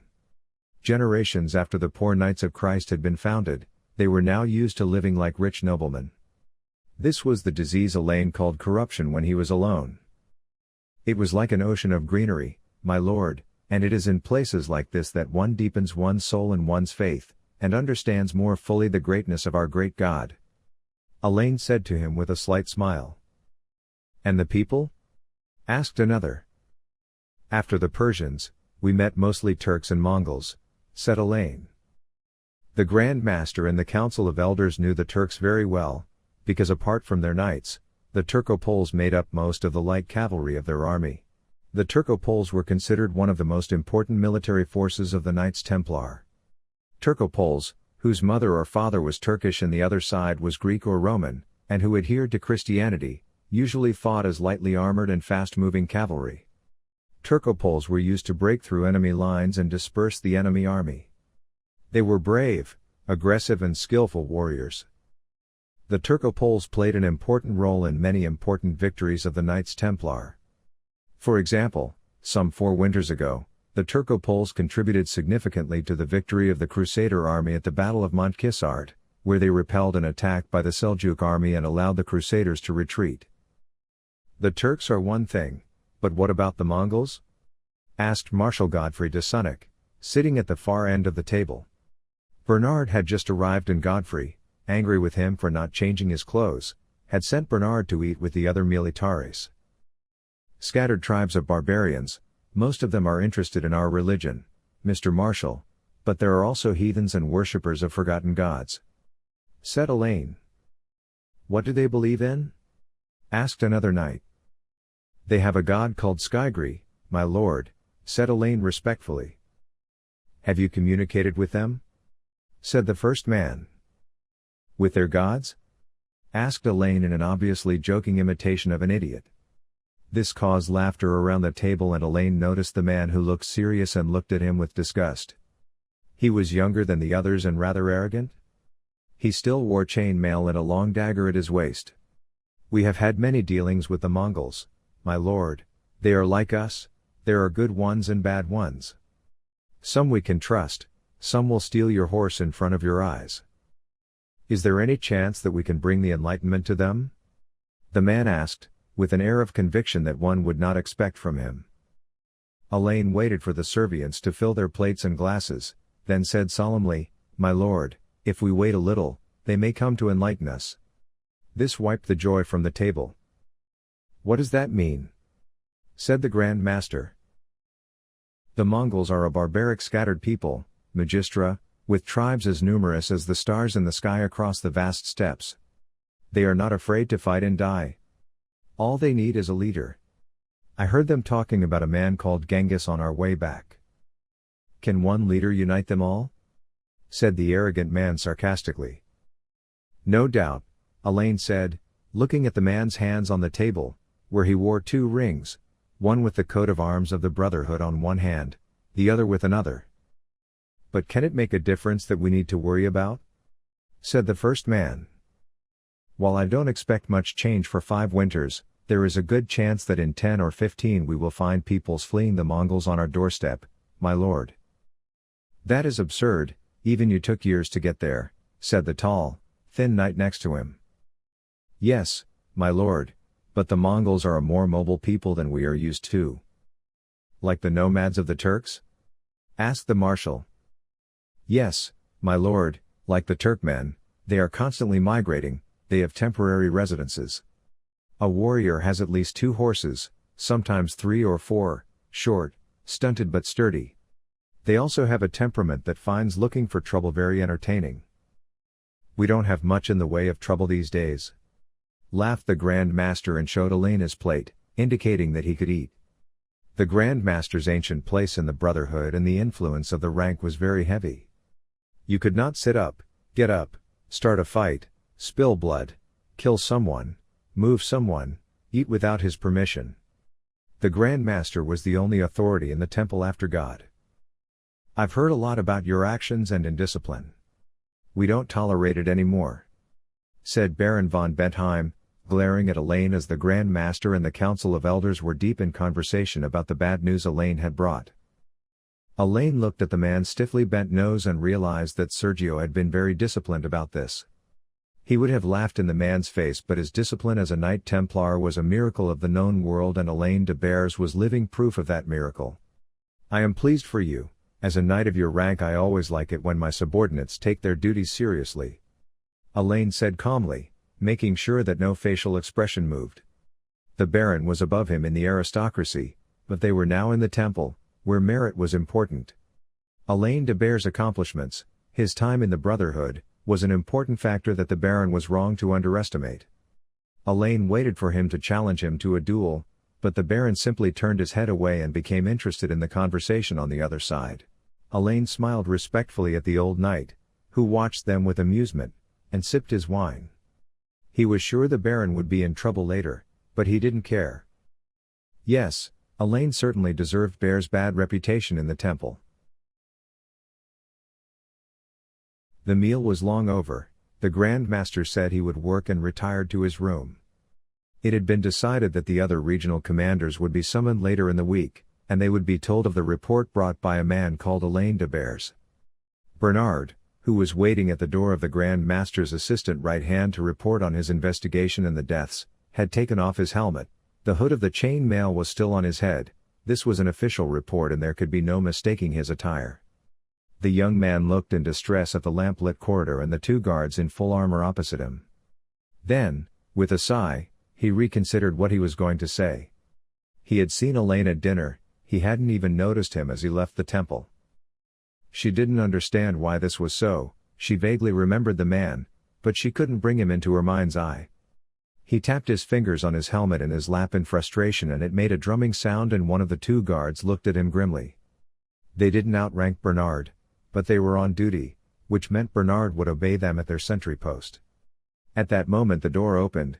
The Lombard Vincenzo Pothacielli, 2nd Deputy Right Hand, came out, smiled at Bernard, said to a monk at his level, "Brother Anzio, the rooms of the regional commanders are ready." The monk nodded quickly and hurried away. "Come in, street knight," Vincenzo said. When Bernard entered, he was greeted by Marshal Godfrey de Sonnac, Right Hand Giorgio Armand, and Guy Blanchefort, commander of the guard. Right Hand leaned back in his chair in distress as the young man bowed to them and explained the situation. Blanchefort tugged at his mustache in annoyance. "What have they got to do with each other?" he said. "I don't know, my lord, but I will find out." said Bernard, but he really had no idea how he could do it. Allain de Bures closed his eyes, lying on his bed with the cool air coming through the open shutters, almost focused on what he had been thinking about all night. The moonlight hit the sea and he looked across the Bosphorus at the silver road leading into the darkness. Behind him, Constantinople had fallen silent, and he had fallen into the deep arms of sleep. Allain was dressed in black, his hand resting on his sword with its crimson butt knob, the woman in dark gray looking at him, ready to blend into the night. "Why didn't you turn me in?" she asked in a sultry, silky voice, her thin chin and burgundy-colored, thick, full lips barely visible under her hood. "You know why," said Allain, looking at the long-sailing smuggler's boat waiting for him. "But I want to hear it from you," she said, approaching him. The beauty of the woman hidden in that gray robe and dark cloak was unquestionable, no matter what continent, what kingdom, what city. Some even called her Helen of Troy. The woman who started the wars. Allain de Bures was the one who ended wars in secret. And she stood up to him like the strongest-willed person in the known world. But he still wanted to hold her. To hold her, kiss her and never let her go. He thought he couldn't live without her, that he would never be full again without her. "When it leaves your lips it will be real," she said as she looked at him pleadingly. It was the first time she had really begged him. Because for the first time a man had fallen in love. "Because," said Allain as he prayed in the darkness that his swallowing would not show. "You can't say it, can you? And if you do, you will have to choose between me and your oath, and you will choose me." "Yes," said Allain. She looked at him in surprise. Allain de Bures had just confessed his love for her. "Then don't tell me," she whispered, for the value of her own love, immediately realizing its deep meaning, its greatness, she leaned her head forward and rested her forehead against his chest. Allain raised his arms to embrace her, but before he could, they heard the echoing sound of hunting horns. The knights were being called. Soon the whistles of the city guard would also be heard. The woman pulled herself together, the cold, cynical mask back on. "You must go, Allain de Bures, but remember me wherever you go." "I will never forget," Allain said. "I know, because you will never feel whole without me," she said slowly, with a half-smile and a cockiness that suited him well. As Allain left for dreamland, he thought how right she had been. He had never felt complete since he had watched her leave. Slowly, Allain slipped into the sweet and secluded arms of sleep until the sound of pipes and screams made him jump out of bed. The sentries on the wall surrounding the temple stood guard like the other knights, red crosses on white tunics, chain mail and conical helmets. The night watchman was pacing on the wall, leaning on his spear, on the 1-meter stone balcony behind the battlements, when a dark hand covered his mouth. The man screamed in fear and tried to resist, but 5 men swooped down on him, stabbed him repeatedly and pulled him into the shadows. The 5 shadows moved fluidly, as if nothing could stop them, and they jumped over the wall and made their way into the Temple of Solomon. 2 guards were on patrol when the 5 ominous shadows seized them just as they had killed the wall sentry. The first man covered their mouths while the second stabbed them in deadly places. The men moved through the shadows, into the stables, killed a groom who fed and checked the horses at night in the stables, threw him aside and then crossed the training grounds. They walked outside and around the dormitories where the novices were housed, past the olive trees and oleanders. Their steps were quick, light and silent. Well, almost silent. In a corner of the dormitory, lying on a blanket on the floor, Eric's eyes opened mechanically. He sat up quickly and his hand went to where his sword should have been, but there was nothing there. He growled like a wolf when he remembered that his swords and daggers had been taken. He did not wait, he was too well trained not to wait. He jumped quickly to his feet and ran to the window without even putting on his boots. The dormitory guard who saw him turned to him and said, "Hey! You stray dog! Go back to your corner!" He shouted, a training sword at his waist and an unheaded spear shaft in his hand. His shout woke the dormitory cadets and servients, some grunting, others straightening up on their elbows. But Eric didn't slow down, he moved towards the guard standing between him and the window. The guard thought he was going to attack him and swung his stick, but Eric quickly slid to the side and went inside. The guard was surprised for a moment. Eric had grabbed the shaft of the spear, his right hand came down quickly on the young man's neck. As the young man's eyes went white with shock, Eric grabbed him by the wrist with the hand holding the spear, his other hand grabbed the sentry's ear, pushed him to the side with the spear and kicked him in the ankle with the other hand. The guard suddenly tumbled to the ground. Eric, meanwhile, quickly made his way to the already open windows and went outside. Behind him he heard someone shouting, "Alarm!" and someone else saying, "The slave has gone mad. He's escaping." But he didn't slow down. Eric kept running as the shouts and calls spread from dormitory to dormitory. He had seen one of the shadows he had been following enter the main building, his attention was there. What was there? Eric caught a last glimpse of two guards coming around the corner. They were facing him. One of the men pointed a spear at him, the other dropped it and drew his sword.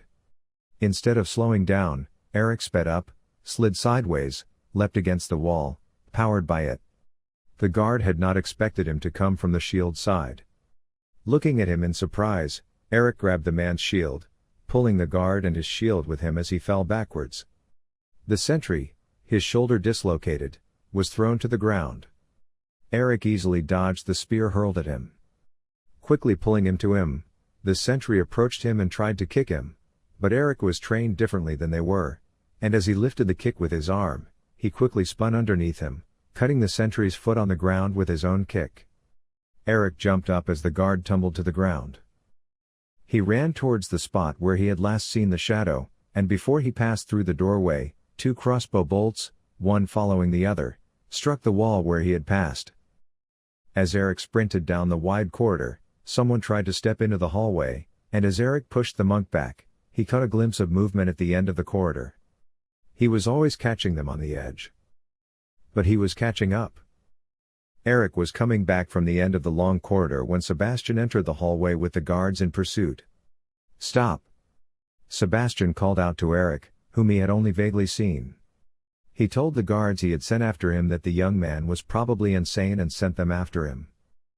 As Eric climbed the stairs to the top floor, he heard the sound of a door opening. As he skipped up the last steps, he saw light coming from the room at the head of the hall. He saw the Saracens in the light-lit room. He knew this hallway, he had left Allain in this hallway, and this room belonged to Allain's boss. The Grand Master. The Grand Master, Gilbert Joseph Harail, looked in amazement at the seraphim filling the room. Strangely enough, they looked just as surprised. The old man was more experienced than they were. He overturned his table towards the 5 men who filled the room with blood on their daggers and kicked the giant table towards them. The table slid forward with the papers flying into the air and the 2 oil lamps on it toppled to the floor, creating bright, vibrant camp flames. As the men sprawled dazedly across the room, Harail took advantage of this small gap and drew his great sword. The Grand Master swung his sword at the swarthy man with the strange Muslim headdress, his face covered by the sash of the headdress, who was loitering on the left side of the table. The man deflected the heavy sword with his long dagger instead of meeting it, but he did not take the chance to approach the Grand Master. Harail was an experienced fighter. He saw the movement out of the corner of his eye and drew back, the dagger passing through his retreat and lodging in the cupboard next to him. He threw a vase that had been given to the dagger man as a gift. He could not let them surround them. If he did, it wouldn't be long before they killed him. Meanwhile, the Saracen in the doorway had turned at the last moment, shouting in a language Harail did not understand, warning the others. This deft move had saved his life. For Eric had stormed in. He narrowly dodged 2 daggers that the young man swiftly stabbed him with, meeting one with the thick buffalo leather bracelet on his arm and the other with the long, wavy dagger in his hand. Eric had taken the daggers from the dead guards at the entrance. Eric kept attacking, fast. 3 of the men turned on him, one with an H-shaped, broad-bladed, double-edged dagger, another with a curved blade and 2 large daggers. Eric was on the defensive as they attacked the young man. It was the first time he had seen this room and the old man. The old man was strong and experienced enough to defend himself, but against 2 men with a big sword and a messy study, Things were not always as they should be. He was already in a state of not thinking. He had learned not to think when he fought. He would fight. And he would win? He had never been taught otherwise. Eric was so quick to meet every arm, every dagger, that one of his attackers, surprised, said something to his friends in one breath. Eric did not know the language, nor did he answer the man or the others. He just kept on fighting back, defending himself, hearing the sounds coming from behind him, knowing that they would distract his opponents and make them hurry. At this moment one of the men next to him screamed. The Grand Master had severed the arm of one of the men, then severed the man's head. This distraction was just what Eric wanted. The man with the broad dagger saw Eric's swinging weapon pass under his chin, and as he felt the pain and numbness he collapsed, his fall throwing the other two off balance. Eric seized the opportunity. First he went into the balance of the crane stance, which he had learned from the Chinese trainer of his last master, the Mongol. Then he moved into Scorpion's Rage, then into Monkey's Flight. As he passed through the gap opened by his last move, he buried the tip of the dagger he had inverted in his hand in the kidneys of the man he passed. As the veiled man screamed and convulsed, the dagger quickly sank from his back into his lung and then into his neck. He spun around quickly, moving the dagger as if he knew he was going to get there. The daggers met in the air and made a spark. Eric spun quickly and swung his daggers, spinning like a weather vane. As the last man tried to stop him, a head rolled past him. The rolling head was that of the second man who had attacked the Grand Master. He said many things in his own language to the red-haired demon attacking him, but before he could finish, Eric's first dagger struck him in the chest and the second in the temple. As the man fell to the ground like a log, Eric narrowly avoided a storm in white that was attacking him.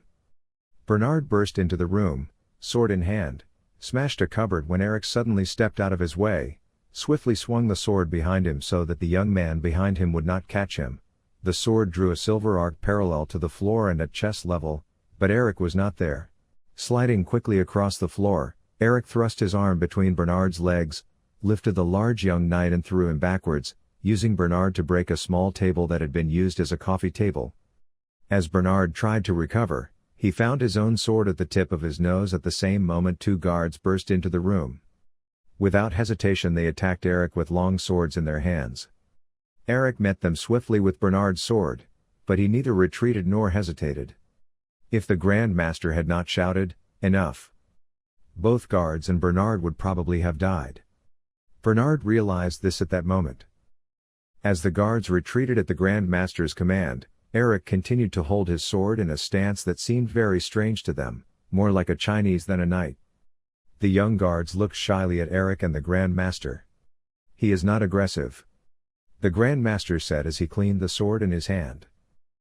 Following the guards, the Marshal, Right Hand and the guard commander entered the room, crowding the corridor. The guards were right behind them, followed by Sebastian. "The young man saved my life," the Grand Master said as he sheathed his sword and threw the cloak from his chair over one of the flames. "Lower your weapons," he ordered. The guards lowered their weapons while others sheathed their swords. Eric twirled Bernard's sword in his hand, took a reverse grip and handed it back to Bernard. It was not as gentle as it should have been, but at that moment Bernard was in no mood to care. He looked at the bodies on the ground. They were the same guys from the alley, extremely dark men with long beards. As Bernard sheathed his sword, he said, "Saracen assholes. Saladin's men. They could be the daggers of Hasan Sabbah." "They're Indians, Sikhs, actually," Allain said as he passed between them, his sword resting on his shoulder. He was as relaxed and cocky as ever, as if he were walking through a bazaar. Bernard, looking at Allain suspiciously, looked the men over, and Allain nodded to Eric. With a sigh, Eric searched the men. One of the men pulled out a thick, folded piece of paper, half soiled with blood, and handed it to Allain. "Who drew these?" said Guard Commander Guy Blanchfort nervously, as Allain unfolded the paper while the others stared at him, revealing simple but accurately drawn temple plans. Then he looked at the Grand Master, thinking of possible answers, and motioned for the guards to leave. As he closed the doors, he said, Wake the next guards. The rest and those off duty should return to their rooms and dormitories. There has been a failed assassination attempt. Our Grand Master killed the assassins." As he said this, he saw two of his men piled up in the doorway.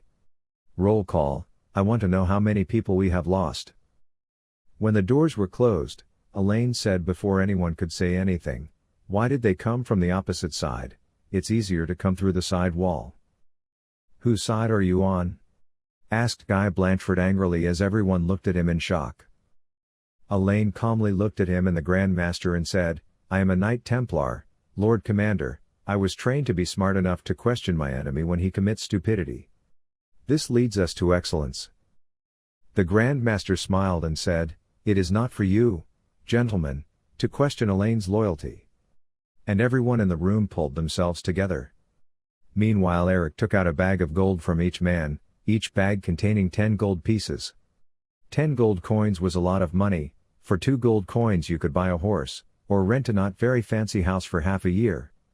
Grand Master Gilbert Joseph Harrail looked at the gold and weighed it in his hands. "What do you say, Allain? Who is after me?" Allain studied the men, looked at Eric. Eric opened his hand to the right and spread his 5 fingers, then pretended to hug him, his hands in a fist. Bernard thought it wasn't a fist, but something imaginary, the hilt of a gun. Realizing what he meant, Allain said, "They believe in Kali. She is the goddess of violence, rage and death in the Indian lands. The hired killers are Magistra." The Grand Master said to the guard commander, "Guy, increase the guards. We're expecting the district commanders this week, no need for any bigger mess. Make sure you clean this place up and keep everyone's mouth shut." "Yes, Magistra," the commander said respectfully. "Allain, you and your apprentice will take care of this," the Grand Master said shortly after. "My apprentice, my lord?" said Allain, looking at him curiously. "You don't carry that boy around with you as an ornament, do you?"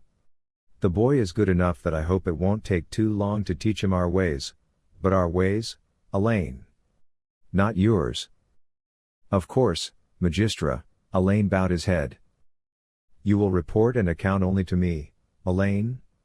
Every day, if possible, when you're done. When you come back if you're out of town. I want to know who's taking such a close interest in me. I want to give him an answer for his interest. I'm not the kind of person who likes to be in debt," he said, stretching, just like in his youth. "Yes, Magistra. As I said, the district commanders are coming, and if we complete this investigation before they arrive, we can focus our attention solely on our meeting," said the Grand Master. This implicitly meant hurry up. The Grand Master was about to leave his room.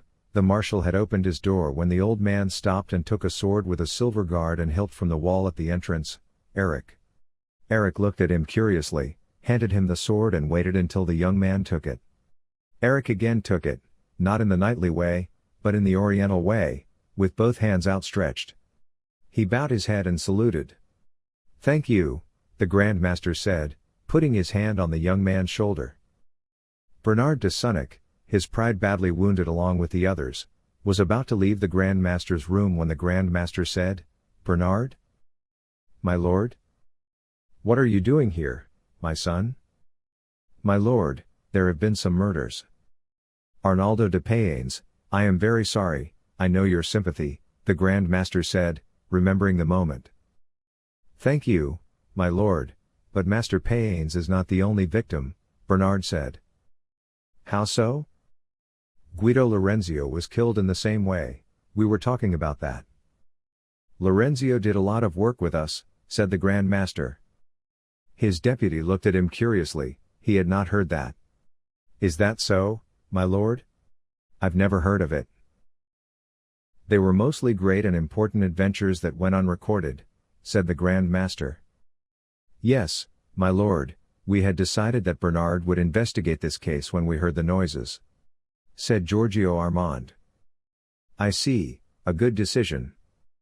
Allain, it is obvious that you will need men. Take Sebastian and Thomas with you," he said, picking out 2 men who immediately caught his eye. In effect, he was reducing the number of people involved and likely to speak. The junior knight and Sebastian arrived to remove the bodies. "Good night, everyone," the Grand Master said as he disappeared down the corridor. After all, before going to bed he had to go through all the corridors and dormitories and show the temple that he had survived the attack unscathed. "Eric, Thomas, Sebastian, get your things." Allain smiled as everyone looked at each other in surprise. "My lord?" Sebastian said curiously. "We will stay outside until the investigation is over. Do you have any clothes except your uniforms?" Thomas and Sebastian looked at each other in surprise and said at the same time, "No, my lord." Expecting this answer, Allain shook his head and sighed, "We'll sort that out in the morning." End of Chapter 1. Allain has just started his mysterious adventure. If you like this adventure, don't forget to like, share and comment. See you in the second chapter.